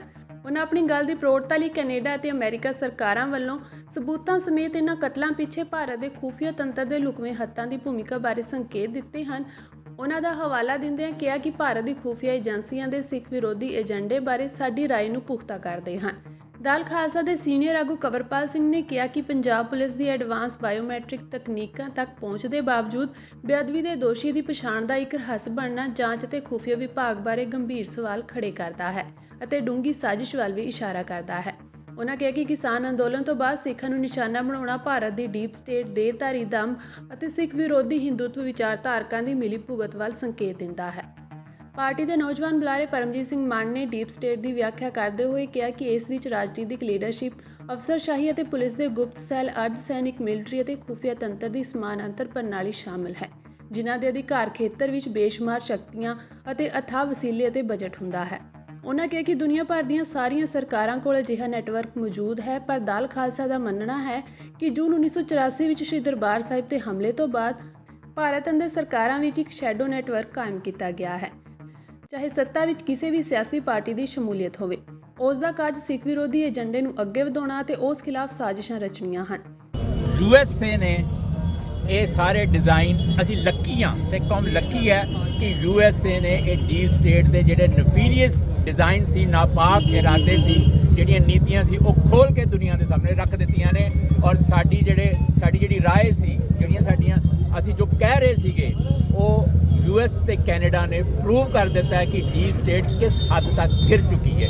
ਉਹ ਆਪਣਾ ਐਂਟੀ ਸਿੱਖ ਏਜੰਡਾ ਲਾਗੂ ਕਰ ਰਹੀ ਹੈ ਔਰ ਡੀਪ ਸਟੇਟ ਹੁੰਦੀ ਉਹ ਹੈ ਜਿਹੜੀ ਸੋ ਕਾਲਡ ਨੈਸ਼ਨਲ ਇੰਟਰਸਟ ਨੂੰ ਲੈ ਕੇ ਸਾਜ਼ਿਸ਼ਾਂ ਰਚਦੀ ਹੈ, ਲੋਕਾਂ ਨੂੰ ਮਾਰਦੀ ਏ, ਲੋਕਾਂ ਨੂੰ ਤੋੜਦੀ ਏ, ਲੋਕਾਂ 'ਚ ਫੁੱਟ ਪਾਉਂਦੀ ਏ, ਲੋਕਾਂ ਦੇ ਵਿੱਚ ਜਿਹੜੀਆਂ ਘੱਟ ਗਿਣਤੀ ਕੌਮਾਂ ਹੁੰਦੀਆਂ ਨੇ, ਜਿਹੜੀਆਂ ਆਪਣੇ ਹੱਕ ਮੰਗਣ ਵਾਲੀਆਂ ਹੁੰਦੀਆਂ ਨੇ, ਉਹਨਾਂ ਦੇ ਅੰਦਰ ਉਹਨਾਂ ਨੂੰ ਹਰ ਤਰੀਕੇ ਦੇ ਨਾਲ ਤਹਿਸ-ਨਹਿਸ ਕਰਦੀ, ਕਮਜ਼ੋਰ ਕਰਦੀ ਹੈ। 2 ਸਾਲ ਪਹਿਲਾਂ ਜਿਹੜੀ ਦਰਬਾਰ ਸਾਹਿਬ ਦੇ ਅੰਦਰ ਬੇਅਦਬੀ ਕਰਨ ਦੀ ਕੋਸ਼ਿਸ਼ ਕੀਤੀ ਗਈ, ਜਿਵੇਂ ਤੁਸੀਂ ਵੀ ਕਿਹਾ ਕਿ ਬੰਦਾ ਆਇਡੈਂਟੀਫਾਈ ਨਹੀਂ ਆ, ਅਸੀਂ ਇਹ ਮੰਨਦੇ ਹਾਂ ਕਿ ਨਾ ਇਹ ਹੋਇਆ ਹੈ, ਨਾ ਇਹ ਹੋਣਾ ਹੈ। ਕਿਉਂਕਿ ਆ ਜਿਹੜਾ ਮੇਰੇ ਹੱਥ ਵਿੱਚ ਮੈਸੇਜ ਨੇ ਇਸ ਗੱਲ ਦੀ ਗਵਾਹੀ ਭਰਦਾ ਪਿਆ, ਇਹ ਹੈ ਸਾਡਾ ਮੈਸੇਜ। ਜਿਹੜੀ ਚੀਜ਼ ਖੁਦ ਖੂਫੀਆ ਤੰਤਰ ਨੇ, ਜਿਹੜੀ ਚੀਜ਼ ਖੁਦ ਇੰਡੀਅਨ ਡੀਪ ਸਟੇਟ ਨੇ ਕਰਵਾਈ ਹੋਵੇ ਨਾ, ਉਹ ਕਦੀ ਆਪਣੇ ਆਪ ਨੂੰ ਐਕਸਪੋਜ਼ ਨਹੀਂ ਹੁੰਦਾ। ਇਹੀ ਇਸ ਡੀਪ ਸਟੇਟ ਦੀ ਖੂਬਸੂਰਤੀ ਹੁੰਦੀ ਹੈ ਵੀ ਤੁਸੀਂ ਇਹਨੂੰ ਲੱਭਦੇ ਰਹੋ। ਡੀਪ ਦਾ ਮਤਲਬ ਹੈ ਡੂੰਘਾ, ਡੂੰਘੇ ਦੇ ਵਿੱਚ ਕਹਿੰਦਾ ਹਨੇਰਾ, ਜਿਵੇਂ ਅਸੀਂ ਕਹਿੰਦੇ ਸਮੁੰਦਰ ਦਾ ਕੋਈ ਅਥਾਹ ਨਹੀਂ ਹੁੰਦਾ, ਕਿਉਂ ਕਹਿੰਦੇ ਡੂੰਘਾ ਇੰਨਾ ਹੈ। ਡੀਪ ਸਟੇਟ ਦਾ ਕੋਈ ਅੰਤ ਨਹੀਂ ਗਾ, ਕੋਈ ਪਹਿਚਾਣ ਨਹੀਂ ਗੀ, ਕਿਉਂਕਿ ਹਨੇਰਾ ਆ ਉੱਥੇ। ਔਰ ਇਹ ਇਨਵੈਸਟੀਗੇਸ਼ਨਾਂ ਇਹੋ ਜਿਹੀਆਂ ਬੇਅਦਬੀ ਦੀਆਂ ਜਦੋਂ ਹਨੇਰਿਆਂ 'ਚ ਜਾ ਕੇ ਰੁਕ ਜਾਣ ਨਾ, ਜਦੋਂ SSPਆਂ ਨੂੰ ਪਤਾ ਨਾ ਲੱਗੇ ਹੁਣ ਕਿੱਧਰ ਨੂੰ ਜਾਈਏ, ਜਦੋਂ DGP ਨੂੰ ਪਤਾ ਨਾ ਲੱਗੇ ਹੁਣ ਇਨਵੈਸਟੀਗੇਸ਼ਨ ਕਿੱਧਰ ਨੂੰ ਤੋਰੀ ਜਾਵੇ, ਸਮਝ ਲੈਣਾ ਚਾਹੀਦਾ ਹੈ ਕਿ ਡੀਪ ਸਟੇਟ ਆ ਕੇ ਖਲੋਗੀ। ਸੋ ਅਸੀਂ ਇਹ ਮੰਨਦੇ ਹਾਂ ਕਿ 2 ਸਾਲ ਪਹਿਲਾਂ ਜਿਹੜੀ ਬੇਅਦਬੀ ਕੀਤੀ ਗਈ ਸੀ, ਇਹ ਇੰਡੀਅਨ ਡੀਪ ਸਟੇਟ ਵੱਲੋਂ ਕਰਵਾਈ ਗਈ। ਕਿਉਂ ਕਰਵਾਈ ਗਈ ਸੀ, ਇਹ ਖੁੱਲ੍ਹੇ ਸਵਾਲ ਕਿ 1 ਮਹੀਨਾ ਪਹਿਲਾਂ ਨਰਿੰਦਰ ਮੋਦੀ ਦੀ ਕਿਸਾਨਾਂ ਦੇ ਹੱਥੋਂ ਹੋਈ ਹਾਰ ਦੇ ਕਾਰਨ ਕਰਵਾਈ ਗਈ, ਸਵਾਲ ਆ। ਸੋ ਇਹੋ ਜਿਹੇ ਬਹੁਤ ਸਾਰੇ ਹੋਰ ਵੀ ਸਵਾਲ ਕਿ ਉਦੋਂ 2 ਸਾਲ ਪਹਿਲਾਂ ਜਦੋਂ ਇੱਕ ਨੋਟੀਫਿਕੇਸ਼ਨ ਕੀਤਾ ਜਾਂਦਾ ਬੰਦੀ ਸਿੰਘਾਂ ਨੂੰ ਰਿਹਾ ਕਰਨ ਦਾ, ਜਿਸ ਤਰੀਕੇ ਦੇ ਨਾਲ ਉਹ ਚੀਜ਼ਾਂ ਉੱਠਦੀਆਂ ਨੇ ਕਿ ਉਹਨਾਂ ਨੂੰ ਬੁਕਲਾਟ ਦੇ ਵਿੱਚ ਕੀਤੀ। ਸੋ ਬਹੁਤ ਸਾਰੇ ਸਵਾਲ ਨੇ ਜਿਹੜੇ ਅਨਸੁਲਝੇ ਨੇ, ਇਹ ਅਨਸੁਲਝੇ ਰਹਿਣੇ ਨੇ। ਕਿਉਂਕਿ ਇਹਦੇ 'ਚ ਖੁਦ ਡੀਪ ਸਟੇਟ ਇਨਵੋਲਵਡ ਹੈ। ਸੋ ਅਸੀਂ ਆਪਣੇ ਲੋਕਾਂ ਨੂੰ ਇੱਥੇ ਦੱਸਣ ਦੇ ਲਈ ਆਏ ਹਾਂ ਕਿ ਇਹੋ ਜਿਹੀਆਂ ਬੇਅਦਬੀਆਂ ਜਿਹੜੀਆਂ ਹੁੰਦੀਆਂ ਨੇ ਜਾਂ ਜਿਹੜੀਆਂ ਹੁੰਦੀਆਂ ਰਹਿੰਦੀਆਂ ਨੇ ਜਾਂ ਜਿਹੜੀਆਂ ਅੱਜੋਂ ਨਹੀਂ ਰੁਕੀਆਂ, ਇਹਨੂੰ ਇੱਕ ਬੰਦਿਆਂ ਤੱਕ ਜੋੜਨਾ ਬੰਦ ਕਰੋ ਵੀ ਆਇਆ ਬੰਦਾ ਫੜ ਲਿਆ, ਮਾਰ ਲਿਆ, ਅਸੀਂ ਤੇ ਕਹਾਣੀ ਖਤਮ ਹੋ ਗਈ। ਨਹੀਂ, ਬੰਦਿਆਂ ਨੂੰ ਮਾਰਨ ਨਾਲ ਕਹਾਣੀਆਂ ਖਤਮ ਨਹੀਂ ਹੋਣੀਆਂ, ਉਹਨਾਂ ਬੰਦਿਆਂ ਨੂੰ ਭੇਜਣ ਵਾਲਿਆਂ ਨੂੰ ਐਕਸਪੋਜ਼ ਕਰਨ ਦੇ ਨਾਲ ਕਹਾਣੀਆਂ ਖਤਮ ਹੋਣੀਆਂ ਨੇ। ਸੋ ਐਕਸਪੋਜ਼ ਕਰੀਏ ਉਹਨਾਂ ਨੂੰ, ਉਹਨਾਂ ਲੋਕਾਂ ਨੂੰ। ਜੇ ਲੋਕ ਨਹੀਂ ਹੈਗੇ ਤੇ ਇੱਕ ਪ੍ਰਬੰਧ ਲੈ ਗਏ ਆ, ਉਸ ਪ੍ਰਬੰਧ ਦਾ ਨਾਮ ਤੇ ਲਈਏ। ਜਦੋਂ ਅਸੀਂ ਮੂੰਹ ਚੁੱਕ ਕੇ ਕਹਿ ਦਿੰਦੇ ਹਾਂ ਜੀ ਆਇਆ ਬੰਦਾ ਮਾਰ ਲਿਆ, ਚਲਾ ਗਿਆ, ਖਤਮ ਹੋ ਗਈ ਕਹਾਣੀ, ਇਵੇਂ ਕਹਾਣੀਆਂ ਖਤਮ ਨਹੀਂ ਹੁੰਦੀਆਂ। ਇੰਡੀਆ ਦੀ ਪਾਰਲੀਮੈਂਟ ਤੇ ਹਮਲਾ ਆਇਆ, ਉਹਨਾਂ ਨੇ ਮਾਰ ਲਏ ਬੰਦੇ ਨਾ, ਕਹਾਣੀ ਖਤਮ ਹੋ ਗਈ। ਉਹ ਤੋਂ ਬਾਅਦ ਅਫਜ਼ਲ ਗੁਰੂ ਕਿੱਥੋਂ ਲਿਆਂਦਾ ਫਿਰ ਕੱਢ ਕੇ ਉਹਨਾਂ ਨੇ? ਪਾਕਿਸਤਾਨ ਦੇ ਵਿੱਚ ਬੈਠੇ ਜਿਹੜੇ ਬੰਦੇ ਆ ਉਹਨਾਂ ਦੀਆਂ ਪਹਿਚਾਣਾਂ ਕਿਉਂ ਕੀਤੀਆਂ ਫਿਰ ਉਹਨਾਂ ਨੇ? ਕੋਈ MP ਮਰਿਆ ਤੇ ਹੈ ਨਹੀਂ, ਕੋਈ ਪ੍ਰਾਈਮ ਮਿਨਿਸਟਰ ਮਰ ਤਾਂ ਨਹੀਂ ਗਿਆ, ਸਿਰਫ ਅਜੇ ਬੰਦੇ ਆਏ ਸੀ ਨਾ ਪਾਰਲੀਮੈਂਟ ਵੱਲ ਨੂੰ, ਉਹ ਵੀ ਮਾਰ ਲਏ ਉਹਨਾਂ ਨੇ। ਪਰ ਉਹਦੇ ਬਾਵਜੂਦ ਉਹਨਾਂ ਨੇ ਇਨਵੈਸਟੀਗੇਸ਼ਨ ਕੱਢ ਕੇ ਲਿਆਂਦੇ ਨੇ ਨਾ ਬਾਹਰ। ਕਿਉਂਕਿ ਉਹ ਸਾਡੇ ਨਾਲ ਵੱਖਰਾ ਸੋਚਦੇ ਨੇ। ਉਹ ਕੀ ਸੋਚਦੇ ਨੇ ਵੀ ਜੇ ਇਹ ਬੰਦੇ ਪਾਰਲੀਮੈਂਟ ਦੇ ਅੰਦਰ ਵੜ ਜਾਂਦੇ ਫਿਰ ਕੀ ਕਰਦੇ, ਜੇ ਇਹ ਇੰਡੀਆ ਦੇ MPਆਂ ਨੂੰ ਮਾਰ ਦਿੰਦੇ ਫਿਰ ਕੀ ਹੁੰਦਾ, ਜੇ ਇਹ ਪ੍ਰਾਈਮ ਮਿਨਿਸਟਰ ਨੂੰ ਲੈ ਬੈਂਦੇ ਫਿਰ ਕੀ ਹੁੰਦਾ। ਉਹਦੇ ਮੁਤਾਬਕ ਉਹਨਾਂ ਸਜ਼ਾ ਦਿੱਤੀਆਂ ਨੇ। ਅਸੀਂ ਆਇਆ ਬੰਦਾ ਮਾਰ ਲਿਆ, ਲਾਸ਼ ਥੱਲੇ ਪਾੜੀ ਤੇ ਇਨਵੈਸਟੀਗੇਸ਼ਨ ਖਤਮ ਨਹੀਂ। ਇਹਨਾਂ ਦੇ ਸਾਜ਼ਿਸ਼ ਕਰਤਾਵਾਂ ਨੂੰ ਬਾਹਰ ਲਿਆਉਣਾ ਚਾਹੀਦਾ। ਔਰ ਇਹ ਬਾਹਰ ਉਦੋਂ ਹੀ ਆਉਣੇ ਆ ਜਦੋਂ ਸਾਡੇ ਕੋਲ ਆਪਣਾ ਮੁਲਕ ਹੋਇਆ, ਆਜ਼ਾਦ ਮੁਲਕ ਹੈ, ਸਾਡੇ ਕੋਲ ਤੰਤਰ ਹੋਇਆ, ਫਿਰ ਅਸੀਂ ਇਹ ਬੰਦੇ ਬਾਹਰ ਕੱਢਾਂਗੇ, ਅਦਰਵਾਈਜ਼ ਨਹੀਂ। ਸ਼੍ਰੋਮਣੀ ਗੁਰਦੁਆਰਾ ਪ੍ਰਬੰਧਕ ਕਮੇਟੀ ਵੱਲੋਂ ਬੰਦੀ ਸਿੰਘਾਂ ਦੀ ਰਿਹਾਈ ਨੂੰ ਲੈ ਕੇ 20 ਦਸੰਬਰ ਨੂੰ ਦਿੱਲੀ ਵਿਖੇ ਕੀਤੇ ਜਾਣ ਵਾਲਾ ਪੰਥਕ ਪ੍ਰਦਰਸ਼ਨ ਹਾਲ ਹੀ ਦੀ ਘੜੀ ਮੁਲਤਵੀ ਕਰ ਦਿੱਤਾ ਗਿਆ ਹੈ। ਸ਼੍ਰੋਮਣੀ ਕਮੇਟੀ ਦਾ ਕਹਿਣਾ ਹੈ ਕਿ ਉਹਨਾਂ ਇਹ ਫੈਸਲਾ ਦਿੱਲੀ ਸਿੱਖ ਗੁਰਦੁਆਰਾ ਪ੍ਰਬੰਧਕ ਕਮੇਟੀ ਦੇ ਪ੍ਰਧਾਨ ਸਰਦਾਰ ਹਰਮੀਤ ਸਿੰਘ ਕਾਲਕਾ, ਜੋ ਕਿ ਬੰਦੀ ਸਿੰਘਾਂ ਸੰਬੰਧੀ 5 ਮੈਂਬਰੀ ਉੱਚ ਪੱਧਰੀ ਕਮੇਟੀ ਦੇ ਮੈਂਬਰ ਵੀ ਹਨ, ਉਹਨਾਂ ਵੱਲੋਂ ਸ਼੍ਰੀ ਅਕਾਲ ਤਖਤ ਸਾਹਿਬ ਦੇ ਜਥੇਦਾਰ ਨੂੰ ਭੇਜੇ ਗਏ ਇੱਕ ਪੱਤਰ ਤੇ ਵਿਚਾਰ ਉਪਰੰਤ ਲਿਆ ਗਿਆ ਹੈ। ਸ਼੍ਰੋਮਣੀ ਕਮੇਟੀ ਦੇ ਪ੍ਰਧਾਨ ਐਡਵੋਕੇਟ ਹਰਜਿੰਦਰ ਸਿੰਘ ਧਾਮੀ ਨੇ ਸੱਦੀ ਪ੍ਰੈਸ ਕਾਨਫਰੰਸ ਨੂੰ ਸੰਬੋਧਨ ਕਰਦਿਆਂ ਦੱਸਿਆ ਕਿ ਭਾਵੇਂ 20 ਦਸੰਬਰ ਦਾ ਦਿੱਲੀ ਪ੍ਰਦਰਸ਼ਨ ਅੰਤਰਿਮ ਕਮੇਟੀ ਦੇ ਪਹਿਲੇ ਫੈਸਲੇ ਤੇ ਆਧਾਰਿਤ ਸੀ, ਪਰ ਪੰਥ ਦੇ ਵਡੇਰੇ ਹਿੱਤਾਂ ਨੂੰ ਵੇਖਦਿਆਂ ਇਸ ਨੂੰ ਫਿਲਹਾਲ ਮੁਲਤਵੀ ਕੀਤਾ ਜਾ ਰਿਹਾ ਹੈ। ਉਨ੍ਹਾਂ ਆਖਿਆ ਕਿ ਸ਼੍ਰੋਮਣੀ ਕਮੇਟੀ ਨਹੀਂ ਚਾਹੁੰਦੀ ਕਿ ਸ਼੍ਰੀ ਅਕਾਲ ਤਖਤ ਸਾਹਿਬ ਦੀ 5 ਮੈਂਬਰੀ ਕਮੇਟੀ ਵਿੱਚ ਕੋਈ ਆਪਸੀ ਮਤਭੇਦ ਪੈਦਾ ਹੋਵੇ। ਐਡਵੋਕੇਟ ਧਾਮੀ ਨੇ ਕਿਹਾ ਕਿ ਸ਼੍ਰੋਮਣੀ ਕਮੇਟੀ ਵੱਲੋਂ ਬੀਤੇ ਸਮੇਂ ਵਿੱਚ ਸੰਗਤੀ ਮੁਹਿੰਮ ਤਹਿਤ ਬੰਦੀ ਸਿੰਘਾਂ ਦੀ ਰਿਹਾਈ ਲਈ 26 ਲੱਖ ਪਰਫੋਰਮੇ ਭਰਵਾਏ ਗਏ ਸਨ, ਜੋ 20 ਦਸੰਬਰ ਨੂੰ ਦੇਸ਼ ਦੇ ਰਾਸ਼ਟਰਪਤੀ ਨੂੰ ਸੌਂਪਣ ਦਾ ਪ੍ਰੋਗਰਾਮ ਰੱਖਿਆ ਗਿਆ ਸੀ। ਇਹ ਪ੍ਰੋਗਰਾਮ ਸ਼੍ਰੀ ਅਕਾਲ ਤਖਤ ਸਾਹਿਬ ਵੱਲੋਂ 6 ਦਸੰਬਰ ਨੂੰ ਗਠਿਤ ਕੀਤੀ ਗਈ 5 ਮੈਂਬਰੀ ਕਮੇਟੀ ਤੋਂ ਪਹਿਲਾਂ 3 ਦਸੰਬਰ ਨੂੰ ਸੱਦੀ ਗਈ ਅੰਤਰਿਮ ਕਮੇਟੀ ਦੇ ਫੈਸਲੇ ਅਨੁਸਾਰ ਸੀ। ਸ਼੍ਰੋਮਣੀ ਕਮੇਟੀ ਪ੍ਰਧਾਨ ਨੇ ਜਾਣਕਾਰੀ ਦਿੰਦਿਆਂ ਦੱਸਿਆ ਕਿ ਭਾਈ ਬਲਵੰਤ ਸਿੰਘ ਰਾਜੋਆਣਾ ਵੱਲੋਂ ਭੁੱਖ ਹੜਤਾਲ ਦੇ ਐਲਾਨ ਨੂੰ ਵੇਖਦਿਆਂ 28 ਨਵੰਬਰ ਨੂੰ ਉਹਨਾਂ ਨਾਲ ਪਟਿਆਲਾ ਦੀ ਜੇਲ੍ਹ ਵਿਖੇ ਸ਼੍ਰੋਮਣੀ ਕਮੇਟੀ ਵਫਦ ਨੇ ਮੁਲਾਕਾਤ ਕੀਤੀ ਸੀ। ਇਸ ਦੌਰਾਨ ਭਾਈ ਰਾਜੋਆਣਾ ਵੱਲੋਂ ਦਿੱਤੇ ਗਏ ਪੱਤਰ ਤੇ ਵਿਚਾਰ ਕਰਨ ਲਈ 3 ਨਵੰਬਰ ਅਤੇ ਫਿਰ 3 ਦਸੰਬਰ ਨੂੰ ਅੰਤਰਿਮ ਕਮੇਟੀ ਦੀ ਉਚੇਚੀ ਮੀਟਿੰਗ ਬੁਲਾਈ ਗਈ, ਜਿਸ ਦੌਰਾਨ 20 ਦਸੰਬਰ ਨੂੰ ਦਿੱਲੀ ਵਿਖੇ ਪੰਥਕ ਪ੍ਰਦਰਸ਼ਨ ਦਾ ਫੈਸਲਾ ਹੋਇਆ। ਇਸ ਦੀਆਂ ਤਿਆਰੀਆਂ ਵੀ ਪਹਿਲਾਂ ਤੋਂ ਜਾਰੀ ਸਨ। ਵੱਡੀ ਗਿਣਤੀ ਵਿੱਚ ਪੰਥਕ ਜਥੇਬੰਦੀਆਂ, ਸ਼੍ਰੋਮਣੀ ਅਕਾਲੀ ਦਲ, ਕਾਰ ਸੇਵਾ ਸੰਪਰਦਾਵਾਂ, ਨਿਰਮਲੇ, ਉਦਾਸੀ, ਨਿਹੰਗ ਸਿੰਘ, ਦਮਦਮੀ ਟਕਸਾਲ ਫੈਡਰੇਸ਼ਨਾਂ ਅਤੇ ਕਿਸਾਨ ਜਥੇਬੰਦੀਆਂ ਸਮੇਤ ਪੰਥ ਹਿਤੈਸ਼ੀਆਂ ਵੱਲੋਂ ਇਸ ਦਾ ਭਰਪੂਰ ਸਮਰਥਨ ਕਰਦਿਆਂ ਸ਼ਾਮਲ ਹੋਣ ਦੀ ਵਚਨਬੱਧਤਾ ਪ੍ਰਗਟਾਈ ਗਈ ਸੀ। ਉਨ੍ਹਾਂ ਕਿਹਾ ਕਿ ਬੇਸ਼ੱਕ ਇਹ ਸ਼੍ਰੋਮਣੀ ਕਮੇਟੀ ਵੱਲੋਂ ਵੱਖਰੇ ਤੌਰ ਤੇ ਐਲਾਨ ਕੀਤਾ ਗਿਆ ਪ੍ਰੋਗਰਾਮ ਸੀ, ਪਰ ਬੰਦੀ ਸਿੰਘਾਂ ਦੇ ਮਾਮਲੇ ਤੇ ਸ਼੍ਰੀ ਅਕਾਲ ਤਖਤ ਸਾਹਿਬ ਵੱਲੋਂ ਬਣਾਈ 5 ਮੈਂਬਰੀ ਕਮੇਟੀ ਦੇ ਹਰ ਮੈਂਬਰ ਦਾ ਸਤਿਕਾਰ ਹੈ। ਹੁਣ ਇਹ ਮੀਟਿੰਗ ਸਾਨੂੰ ਆ ਜਿਹੜੀ ਚਿੱਠੀ ਆ ਸਿੰਘ ਸਾਹਿਬ ਨੇ ਭੇਜ ਦਿੱਤੀ ਸੀ, ਅਸੀਂ ਫਿਰ ਬੈਠ ਕੇ ਕੀਤਾ ਕਿ ਪੰਥ ਦੇ ਵਧੇਰੇ ਹਿੱਤਾਂ ਲਈ ਕੋਈ ਅੜਚਣ ਨਾ ਪਵੇ, ਫਰਾਕ ਦਿਲੀ ਦਿਖਾਲ ਦੇ। ਅਸੀਂ ਫਿਰ ਇਹ ਫੈਸਲਾ ਲਿਆ ਕਿ ਇਹ ਜਿੱਡਾ ਵੱਡਾ ਹੰਗਾਰਾ ਲੋਕਾਂ ਨੇ ਦਿੱਤਾ ਸੀ, ਉਹਨਾਂ ਦਾ ਵੀ ਧੰਨਵਾਦ ਕਰਦੇ ਹਾਂ, ਪਰ ਕਿਉਂਕਿ ਅਸੀਂ 5 ਮੈਂਬਰੀ ਤੋਂ ਪਹਿਲਾ ਫੈਸਲਾ ਸੀ ਸਾਡਾ, ਮੈਂ ਤਾਂ ਬਾਰ-ਬਾਰ ਕਹਿ ਰਿਹਾ, ਇਹ 3 ਦਸੰਬਰ ਨੂੰ ਫੈਸਲਾ ਸੀ ਸਾਡਾ। ਕਮੇਟੀ ਦੀ ਮੀਟਿੰਗ 9 ਨੂੰ ਹੋਈ ਆ, ਕਮੇਟੀ 6 ਨੂੰ ਹੋਂਦ ਵਿੱਚ ਆਈ ਆ, ਪਰ ਫਿਰ ਵੀ ਵਧੇਰੇ ਹਿੱਤਾਂ ਲਈ ਵੀ ਤਾਂ ਕਿ ਜਿਹੜੀ ਸ਼੍ਰੀ ਅਕਾਲ ਤਖਤ ਸਾਹਿਬ ਦੀ ਕਮੇਟੀ ਉਹਦੇ 'ਚ ਕੋਈ ਤੋੜ ਫੋੜ ਨਾ ਹੋ ਜਾਏ, ਉਹਦੇ 'ਚ ਕੋਈ ਵਿਚਾਰਕ ਮਤਭੇਦ ਨਾ ਆ ਜਾਣ। ਇਹ ਅਸੀਂ 20 ਤਰੀਕ ਦਾ ਜਿਹੜਾ ਉਹ 26 ਲੱਖ ਪਰਫਾਰਮਾਂ ਦਾ ਜਿਹੜਾ ਪ੍ਰੋਗਰਾਮ ਲਿਖਿਆ ਸੀ ਉਹਨੂੰ ਹਾਲ ਦੀ ਘੜੀ ਮੁਲਤਵੀ ਕਰਨ ਦਾ ਫੈਸਲਾ ਕੀਤਾ। ਇਹ ਇਸ ਕਰਕੇ ਫੈਸਲਾ ਕੀਤਾ ਕਿ ਇਹ ਜਿਹੜੀ 5 ਮੈਂਬਰੀ ਕਮੇਟੀ ਸ਼੍ਰੀ ਅਕਾਲ ਤਖਤ ਸਾਹਿਬ ਵੱਲੋਂ ਬਣੀ ਆ ਤੇ ਇਹ ਕਾਲਕਾ ਜੀ ਵੱਲੋਂ ਆਈ ਚਿੱਠੀ ਭਈ ਇਹ ਕਿਸੇ ਤਰ੍ਹਾਂ ਆਪੋ ਵਿੱਚ ਹੀ ਸਾਡੇ ਕੁਝ ਜਿਹੜੇ ਆਪਣੇ ਵਿਚਾਰ ਆ ਉਹ ਭੇਤ ਉਹਨਾਂ ਦੇ ਵਿੱਚ ਭਿੰਨ ਭੇਤ ਨਾ ਹੋ ਜਾਏ। ਸੋ ਇਸ ਕਰਕੇ ਅਸੀਂ ਇਹ ਫੈਸਲਾ ਲਿਆ, ਮੈਂ ਸਮੂਹਿਕ ਤੌਰ ਤੇ ਪੰਜਾਬ ਦੇ ਸਾਰੇ ਵਾਸੀਆਂ ਦਾ ਔਰ ਉਹਨਾਂ ਸਾਰਿਆਂ ਵਾਸੀਆਂ ਦਾ ਦਿਲ ਦੀਆਂ ਡੰਗਾਈਆਂ ਤੋਂ ਧੰਨਵਾਦ ਕਰਦਾ ਜਿਨ੍ਹਾਂ ਨੇ ਇਹ 20 ਤਰੀਕ ਦੇ ਇਕੱਠ ਲਈ ਬਹੁਤ ਵੱਡਾ ਭਰਵਾਂ ਹੰਗਾਰਾ ਦਿੱਤਾ ਸੀ। ਮੈਂ ਇਹ ਵੀ ਦੱਸ ਦਿਆਂ, ਅਸੀਂ ਕੋਈ ਟਕਰਾਅ ਦੀ ਨੀਤੀ ਨਹੀਂ ਚਾਹੁੰਦੇ, ਅਸੀਂ ਸੈਂਟਰ ਦੇ ਨਾਲ ਕੋਈ ਟਕਰਾਅ ਨਹੀਂ ਸੀ ਕਰਨ ਜਾ ਰਹੇ। ਅਸੀਂ ਸ਼ਾਂਤਮਈ ਢੰਗ ਦੇ ਨਾਲ 26 ਲੱਖ ਜਿਹੜੇ ਲੋਕਾਂ ਨੇ ਦਸਤਖਤ ਕੀਤੇ ਪਰਫਾਰਮੇ ਦੇ ਰੂਪ ਦੇ ਵਿੱਚ ਉਹ ਰਾਸ਼ਟਰਪਤੀ ਸਾਹਿਬ ਦੇ ਸਪੁਰਦ ਕਰਨੇ ਸੀ। ਸੋ ਇਸ ਕਰਕੇ ਮੈਂ ਤੁਹਾਨੂੰ ਇਹ ਵੀ ਸਪਸ਼ਟ ਕਰਨਾ ਚਾਹੁੰਦਾ ਕਿ ਕੋਈ ਧਰਨਾ ਨਹੀਂ ਸੀ, ਕੇਵਲ ਤਾਂ ਕੇਵਲ ਉਹ ਆਪਾਂ ਦਸਤਖਤ ਦੀ ਮੁਹਿੰਮ ਜਿਹੜੀ ਉਹ ਉਹਨਾਂ ਦੇ ਰੂਬਰੂ ਕਰਨੀ ਸੀ। ਸੋ ਗੁਰੂ ਕਿਰਪਾ ਕਰੇ ਪੰਥ ਦੇ ਵਧੇਰੇ ਹਿੱਤਾਂ ਲਈ ਭਾਈ ਬਲਵੰਤ ਸਿੰਘ ਜੀ ਰਾਜੋਆਣਾ ਦੀ ਉਹ ਜਿਹੜੀ ਫਾਂਸੀ ਦੀ ਸਜ਼ਾ ਉਹ ਲਾਈਫ ਇੰਪ੍ਰਿਜ਼ਨਮੈਂਟ ਵਿੱਚ ਹੋ ਜਾਵੇ ਤੇ ਬਾਕੀ ਜਿਹੜੇ ਸਾਡੇ ਸਿੰਘ ਆ ਉਹ ਅਸੀਂ ਸਾਰੇ ਪ੍ਰੋਗਰਾਮ ਲੀਕ ਲਏ ਸੀ, ਉਹਨਾਂ ਲਈ ਅਸੀਂ ਸਾਰੀਆਂ ਫਲੈਕਸਾਂ ਵੀ ਬਣਾਈਆਂ ਤੇ ਸਾਰਿਆਂ ਨੂੰ ਹਦਾਇਤਾਂ ਵੀ ਕੀਤੀਆਂ। ਪਰ ਕਿਉਂਕਿ ਪੰਥਕ ਏਕਤਾ ਦੇ ਵਿੱਚ ਸ਼੍ਰੋਮਣੀ ਗੁਰਦੁਆਰਾ ਪ੍ਰਬੰਧਕ ਕਮੇਟੀ ਕਦੇ ਵੀ ਰੋੜਾ ਨਹੀਂ ਬਣਦੀ, ਭਾਵੇਂ ਇਹ ਸਾਡਾ ਪ੍ਰੋਗਰਾਮ ਵੱਖਰਾ ਪਹਿਲਾਂ ਦਾ ਲੀਕ ਹੋਇਆ ਸੀ, ਪਰ ਫਿਰ ਵੀ ਵਧੇਰੇ ਹਿੱਤਾਂ ਲਈ ਇਹ ਜਿਹੜਾ ਹਾਲ ਦੀ ਘੜੀ ਆ ਜਿਹੜਾ ਇਹਨੂੰ ਅਸੀਂ ਹਾਲ ਦੀ ਘੜੀ ਮੁਲਤਵੀ ਕੀਤਾ। ਸ਼੍ਰੋਮਣੀ ਗੁਰਦੁਆਰਾ ਪ੍ਰਬੰਧਕ ਕਮੇਟੀ ਦੇ ਪ੍ਰਧਾਨ ਸਰਦਾਰ ਐਚ.ਐਸ. ਧਾਮੀ ਸਾਹਿਬ ਨੇ ਅੱਜ ਪ੍ਰੈਸ ਕਾਨਫਰੰਸ ਕਰਕੇ 20 ਤਰੀਕ ਦੀ ਜਿਹੜੀ ਉਹਨਾਂ ਦਾ ਰੋਸ ਮਾਰਚ ਸੀ ਜਿਹੜਾ ਗੁਰਦੁਆਰਾ ਰਕਾਬਗੰਜ ਸਾਹਿਬ ਤੋਂ ਲੈ ਕੇ ਰਾਸ਼ਟਰਪਤੀ ਭਵਨ ਤੱਕ ਜਾਣਾ ਸੀ ਉਹਨੂੰ ਮੁਲਤਵੀ ਕਰਨ ਦੀ ਜਿਹੜੀ ਗੱਲ ਕੀਤੀ, ਉਸ ਗੱਲ ਦੇ ਵਿੱਚ ਉਹਨਾਂ ਨੇ ਨਾਲ ਇਹ ਵੀ ਕਿਹਾ ਕਿ ਜਿਹੜੀ 5 ਮੈਂਬਰੀ ਕਮੇਟੀ ਸ਼੍ਰੀ ਅਕਾਲ ਤਖਤ ਸਾਹਿਬ ਤੋਂ ਬਣੀ ਹੋਈ ਸੀ ਉਸ ਕਮੇਟੀ ਦੇ ਮੈਂਬਰ ਸਰਦਾਰ ਹਰਮੀਤ ਸਿੰਘ ਕਾਲਕਾ ਯਾਨੀ ਕਿ ਮੇਰਾ ਨਾਮ ਲੈ ਕੇ ਉਹਨਾਂ ਨੇ ਇਹ ਗੱਲ ਕੀਤੀ ਕਿ ਸਾਡੇ ਵੱਲੋਂ ਆਈ ਜਿਹੜੀ ਚਿੱਠੀ ਦੇ ਕਾਰਨ ਕਿਧਰੇ ਅੜਚਣਾ ਪੈ ਰਹੀਆਂ ਸੀ ਪਹਿਲਾਂ ਤਾਂ ਮੈਂ ਧਾਮੀ ਸਾਹਿਬ ਦੇ ਇਸ ਕਦਮ ਦੀ ਸ਼ਲਾਘਾ ਕਰਦਾ ਕਿ ਇਹਨਾਂ ਨੇ ਇਹਦੇ ਉੱਤੇ ਜਥੇਦਾਰ ਸਾਹਿਬ ਦੇ ਕਹਿਣ ਦੇ ਉੱਤੇ ਇਸ ਮਾਰਚ ਨੂੰ ਮੁਲਤਵੀ ਕਰਾਇਆ। ਮੈਂ ਨਾਲ ਇਹ ਵੀ ਗੱਲ ਕਰਨਾ ਚਾਹਾਂਗਾ ਕਿ ਧਾਮੀ ਸਾਹਿਬ, ਇਹ ਜਿਹੜਾ ਚਿੱਠੀ ਅਸੀਂ ਲਿਖੀ ਹੈ ਇਹ ਪੰਥ ਦੇ ਹਿੱਤ ਲਈ ਲਿਖੀ ਸੀ, ਕਿਉਂਕਿ ਇਹ ਅੱਜ ਤੱਕ ਕਦੇ ਨਹੀਂ ਹੋਇਆ ਕਿ ਇੱਕ ਪਾਸੋਂ ਅਸੀਂ ਸਰਕਾਰ ਕੋਲੋਂ ਸਮਾਂ ਮੰਗੀਏ ਤੇ ਦੂਸਰੇ ਪਾਸੇ ਅਸੀਂ ਸਰਕਾਰਾਂ ਨੂੰ ਧਰਨੇ ਦੇ ਕੇ ਉਹ ਆਪਣੀ ਗੱਲ ਬਣਾਉਣ ਦੀ ਗੱਲ ਕਰੀਏ। ਸੋ ਇਹ ਪੰਥ ਦੇ ਹਿੱਤਾਂ ਨੂੰ ਅੱਗੇ ਰੱਖਦੇ ਹੋਏ ਮੈਂ ਸ਼੍ਰੀ ਅਕਾਲ ਤਖਤ ਸਾਹਿਬ ਦੇ ਜਥੇਦਾਰ ਸਾਹਿਬ ਨੂੰ ਬੇਨਤੀ ਕੀਤੀ ਸੀ ਕਿ ਆਪ ਜੀ ਪਾਸੋਂ ਇਹ ਗੱਲ ਕਰਕੇ ਇਸ ਮਾਰਚ ਨੂੰ ਮੁਲਤਵੀ ਕਰਾਇਆ ਜਾਏ ਜਾਂ ਇਹਨੂੰ ਖਤਮ ਕਰਾਇਆ ਜਾਏ। ਸੋ ਆਪ ਜੀ ਨੇ ਜਥੇਦਾਰ ਸਾਹਿਬ ਵੱਲੋਂ ਗੱਲ ਦੇ ਉੱਤੇ ਜਿਹੜਾ ਫੈਸਲਾ ਲਿਆ, ਮੈਂ ਉਹਦਾ ਸ਼ਲਾਘਾ ਵੀ ਕਰਦਾ ਔਰ ਇਹ ਵੀ ਆਸ਼ਵਾਸਨ ਦਵਾਉਂਦੇ ਹਾਂ ਕਿ ਸਰਕਾਰਾਂ ਦੇ ਨਾਲ ਜਿਸ ਵਕਤ ਬਹਿਣ ਦੀ ਗੱਲ ਹੋਏਗੀ, ਤੁਹਾਡੇ ਨਾਲ ਅਸੀਂ ਬਹਿ ਕੇ ਪੰਥ ਲਈ, ਪੰਥ ਦੇ ਹਿੱਤਾਂ ਲਈ ਠੋਕ ਕੇ ਗੱਲ ਕਰਾਂਗੇ ਔਰ ਇਸ ਗੱਲ ਨੂੰ ਵੀ ਮੁਮਕਿਨ ਕਰਾਂਗੇ ਕਿ ਸਾਡੇ ਭਰਾਵਾਂ ਜਿਹੜੇ 28 30 ਸਾਲਾਂ ਤੋਂ ਜੇਲ੍ਹਾਂ ਦੇ ਵਿੱਚ ਬੈਠੇ ਨੇ, ਉਹਨਾਂ ਦੀ ਰਿਹਾਈ ਦੇ ਉੱਤੇ ਸਰਕਾਰ ਠੋਸ ਕਦਮ ਚੁੱਕੇ।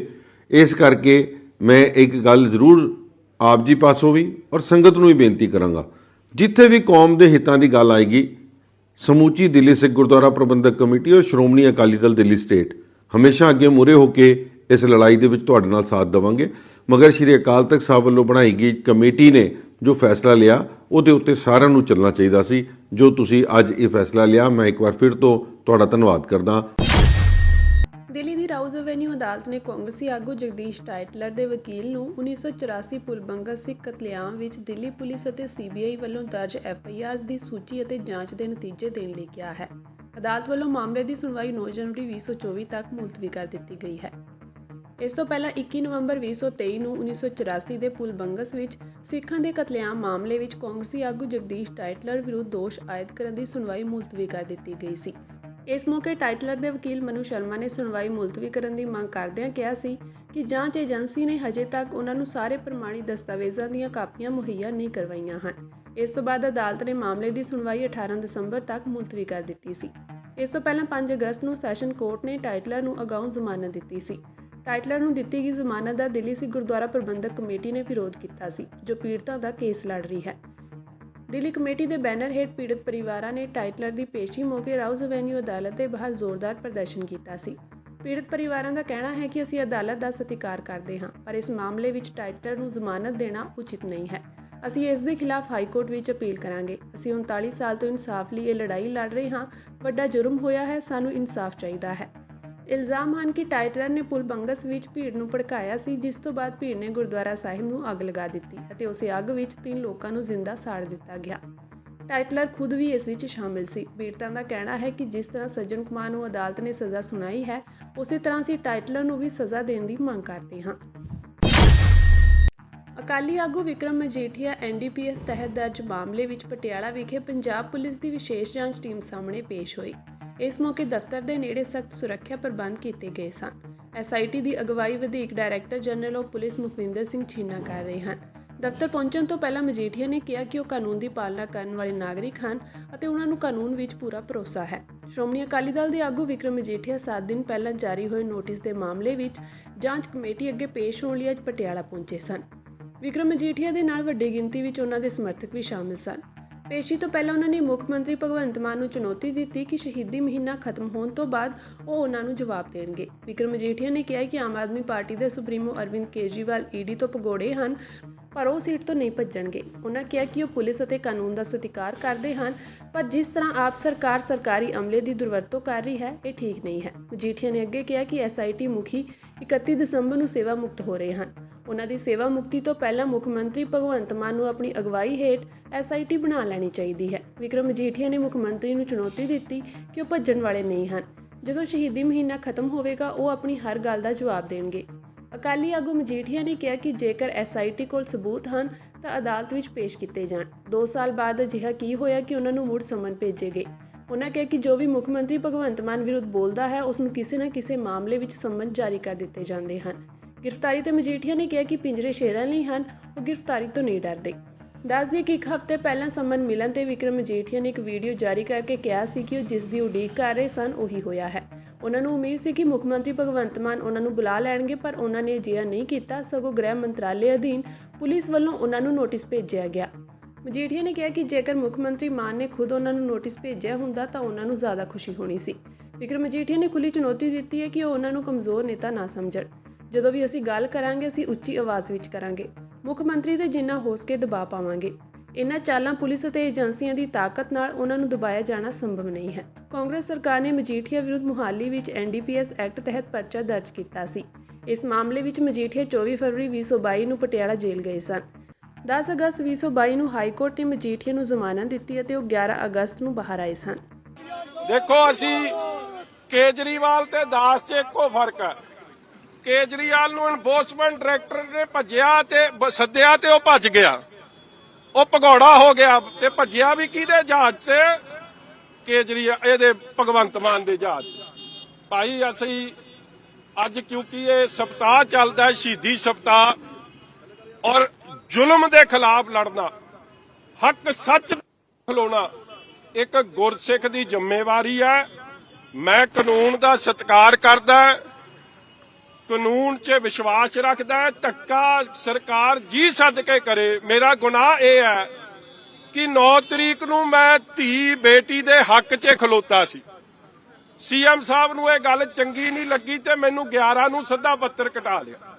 ਹੁਣ CM ਸਾਹਿਬ ਅਗਲੀ ਜਿਹੜੀ ਸਿੱਟ ਬਣਨੀ ਹੈ, ਕਿਉਂਕਿ ਇਹ ਤਾਂ 31 ਨੂੰ ਰਿਟਾਇਰ ਹੋ ਜਾਣੇ, ਉਹਦੇ ਮੁਖੀ ਤੁਸੀਂ ਆਪ ਹੀ ਬਣਿਓ। ਕਿਉਂਕਿ 2-2 ਹੱਥ ਮੈਂ ਹੁਣ ਤੇਰੇ ਨਾਲ ਕਰਨ ਦੇ ਮੂਡ 'ਚ ਆਇਆ ਤੇ ਮੈਨੂੰ ਤੇ ਜੀ ਪ੍ਰੈਸ ਵਾਲੇ ਆ ਇੱਥੇ ਮੈਨੂੰ ਪੁੱਛਦੇ, ਪ੍ਰੈਸ ਵਾਲੇ ਵੀਰ ਕਹਿੰਦੇ ਤੈਨੂੰ ਫੜ ਲੈਣਾ ਤੇ ਭਾਊ ਪਿੰਜਰੇ 'ਚ ਸ਼ੇਰ ਨੂੰ ਬੰਦ ਕਰਨ ਦੀ ਕੋਸ਼ਿਸ਼ ਕੀਤੀ ਜਾਂਦੀ ਹੈ। ਫੇਰ ਕੀ ਹੋ ਗਿਆ ਜੇ ਪਿੰਜਰੇ 'ਚ ਬੰਦ ਕਰਨ, ਮਗਰ ਸ਼ੇਰ ਪਿੰਜਰੇ ਦਾ ਗਾਹਕ ਨਹੀਂ ਨਿਕਲ ਕੇ ਆਊਗਾ। ਇਸ ਲਈ ਇਹ ਜਿਹੜੀਆਂ ਗਿੱਦੜ ਧਮਕੀਆਂ ਨੇ ਨਾ, ਜਾਂ ਪ੍ਰਸ਼ਾਸਨ ਨੂੰ ਵਰਤਣਾ, ਧੱਕਾ ਕਰਨਾ, ਇਹ ਭਗਵੰਤ ਮਾਨ ਤੇ ਕੇਜਰੀਵਾਲ ਦੀ ਸੋਚ ਹੋ ਸਕਦੀ ਹੈ। ਉਹਦੇ ਖਿਲਾਫ ਮੈਂ ਡਟ ਕੇ ਲੜੂੰਗਾ। ਔਰ ਭਗਵੰਤ ਮਾਨ ਜੀ ਅੱਜ ਤੁਹਾਨੂੰ ਦੱਸ ਕੇ ਚੱਲਿਆ ਕਿ ਕੱਲ ਪਰਸੋਂ ਤਾਂ ਹਲੇ ਸ਼ਹੀਦੀ ਸਪਤਾਹ ਚੱਲਦਾ, ਹਲੇ ਨਹੀਂ। ਸ਼ਹੀਦੀ ਸਪਤਾਹ ਲੰਘ ਲੈਣ ਦਿਓ। ਸਾਨੂੰ ਸਤਿਕਾਰ ਨਾਲ, ਅਦਬ ਨਾਲ ਛੋਟੇ ਸਾਹਿਬਜ਼ਾਦਿਆਂ ਦੇ ਚਰਨਾਂ 'ਚ, ਵੱਡੇ ਸਾਹਿਬਜ਼ਾਦਿਆਂ ਦੇ ਚਰਨਾਂ 'ਚ, ਗੁਰੂ ਸਾਹਿਬ ਦੇ ਚਰਨਾਂ 'ਚ ਨਤਮਸਤਕ ਹੋ ਲੈਣ ਦਿਓ। ਉਸ ਤੋਂ ਬਾਅਦ ਤੁਹਾਡੇ ਨਾਲ 2-2 ਹੱਥ ਫੇਰ ਕਰਾਂਗੇ।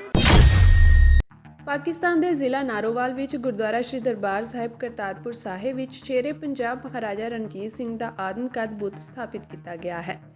ਗੁਰਦੁਆਰਾ ਸ਼੍ਰੀ ਕਰਤਾਰਪੁਰ ਸਾਹਿਬ ਦੇ ਦਰਸ਼ਨਾਂ ਲਈ ਲਾਹੌਰ ਤੋਂ ਨਾਰੋਵਾਲ ਪਹੁੰਚੇ ਬਾਬਾ ਜਲੰਧਰੀ ਨੇ ਜਾਣਕਾਰੀ ਦਿੰਦਿਆਂ ਦੱਸਿਆ ਕਿ ਮੌਜੂਦਾ ਸਮੇਂ ਵਿੱਚ ਸ਼ੇਰੇ ਪੰਜਾਬ ਦਾ ਬੁੱਤ ਗੁਰਦੁਆਰਾ ਸਾਹਿਬ ਦੀ ਦਰਸ਼ਨੀ ਡਿਓੜੀ ਦੇ ਸੱਜੇ ਪਾਸੇ ਲੋਹੇ ਦੇ ਸਟੈਂਡ ਤੇ ਸਥਾਪਿਤ ਕੀਤਾ ਗਿਆ ਹੈ।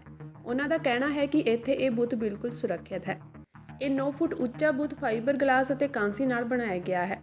ਪਵਿੱਤਰ ਥਾਂ ਕਰਤਾਰਪੁਰ ਸਾਹਿਬ ਵਿਖੇ ਸਿੱਖ ਪੰਥ ਦੇ ਬਾਨੀ ਬਾਬੇ ਨਾਨਕ ਨੇ ਜ਼ਿੰਦਗੀ ਦੇ ਆਖਰੀ ਸਾਲਾਂ ਵਿੱਚ ਵਾਹੀ ਖੇਤੀ ਕਰਕੇ ਕੀਰਤ ਕਰੋ, ਵੰਡ ਛਕੋ ਤੇ ਨਾਮ ਜਪੋ ਦਾ ਸੰਦੇਸ਼ ਦਿੱਤਾ ਸੀ। ਹੁਣ ਇਸ ਥਾਂ ਉੱਤੇ ਮਹਾਰਾਜਾ ਰਣਜੀਤ ਸਿੰਘ ਦਾ ਬੁੱਤ ਲਗਾਏ ਜਾਣ ਮਗਰੋਂ ਭਾਈਚਾਰੇ ਵਿੱਚ ਖੁਸ਼ੀ ਪਾਈ ਜਾ ਰਹੀ ਹੈ। ਉਹਨਾਂ ਦਾ ਮੰਨਣਾ ਹੈ ਕਿ ਬਾਬੇ ਨਾਨਕ ਦੀ ਚਰਨ ਛੋਹ ਪ੍ਰਾਪਤ ਸਥਾਨ ਉੱਤੇ ਇਹ ਬੁੱਤ ਬਿਲਕੁਲ ਸੁਰੱਖਿਅਤ ਹੈ। ਦਰਅਸਲ ਇਹ ਬੁੱਤ ਸ਼ੇਰੇ ਪੰਜਾਬ ਦੀ 180ਵੀਂ ਬਰਸੀ ਮੌਕੇ ਪਹਿਲਾਂ ਲਾਹੌਰ ਸ਼ਾਹੀ ਕਿਲੇ ਦੀ ਸਿੱਖ ਗੈਲਰੀ ਵਿੱਚ ਤਬਦੀਲ ਕੀਤੀ ਜਾ ਚੁੱਕੀ ਮਾਈ ਜਿੰਦਾ ਦੀ ਹਵੇਲੀ ਦੇ ਬਾਹਰ ਸਥਾਪਿਤ ਕੀਤਾ ਗਿਆ ਸੀ, ਜਿੱਥੇ ਸੰਗਠਨਾਂ ਦੇ ਵਰਕਰਾਂ ਵੱਲੋਂ ਲਗਾਤਾਰ 3 ਵਾਰ ਇਸ ਦੀ ਭੰਨਤੋੜ ਕੀਤੀ ਗਈ। ਦੱਸਿਆ ਜਾ ਰਿਹਾ ਹੈ ਕਿ ਇਨ੍ਹਾਂ ਸੰਗਠਨਾਂ ਵੱਲੋਂ ਲਾਹੌਰ ਸ਼ਾਹੀ ਕਿਲੇ ਵਿੱਚ ਉਕਤ ਬੁੱਤ ਲਗਾਉਣ ਦੇ ਜਨਤਕ ਐਤਰਾਜ਼ ਕਾਰਨ ਕਰੀਬ 2 ਸਾਲ ਪਹਿਲਾਂ ਮੁਰੰਮਤ ਹੋਣ ਦੇ ਬਾਵਜੂਦ ਇਹ ਬੁੱਤ ਅੱਜ ਤੱਕ ਕਿਲੇ ਵਿੱਚ ਆਪਣੀ ਥਾਂ ਤੇ ਨਹੀਂ ਲਗਾਇਆ ਜਾ ਸਕਿਆ। ਜਗਤਾਰ ਸਿੰਘ ਅਤੇ ਹਰਭਜਨ ਕੌਰ ਆਪਣੇ ਕੈਨੇਡਾ ਰਹਿੰਦੇ ਪੁੱਤ ਤੇ ਧੀ ਨੂੰ ਮਿਲਣ ਆਏ ਹੋਏ ਸੀ। 20 ਨਵੰਬਰ ਨੂੰ ਅਚਾਨਕ ਇੱਕ ਵਿਅਕਤੀ ਕੈਲੇਡਨ ਵਿੱਚ ਉਹਨਾਂ ਦੇ ਕਿਰਾਏ ਦੇ ਘਰ ਵਿੱਚ ਦਾਖਲ ਹੁੰਦਾ ਹੈ ਤੇ ਅਣਗਿਣਤ ਗੋਲੀਆਂ ਚਲਾ ਦਿੰਦਾ ਹੈ।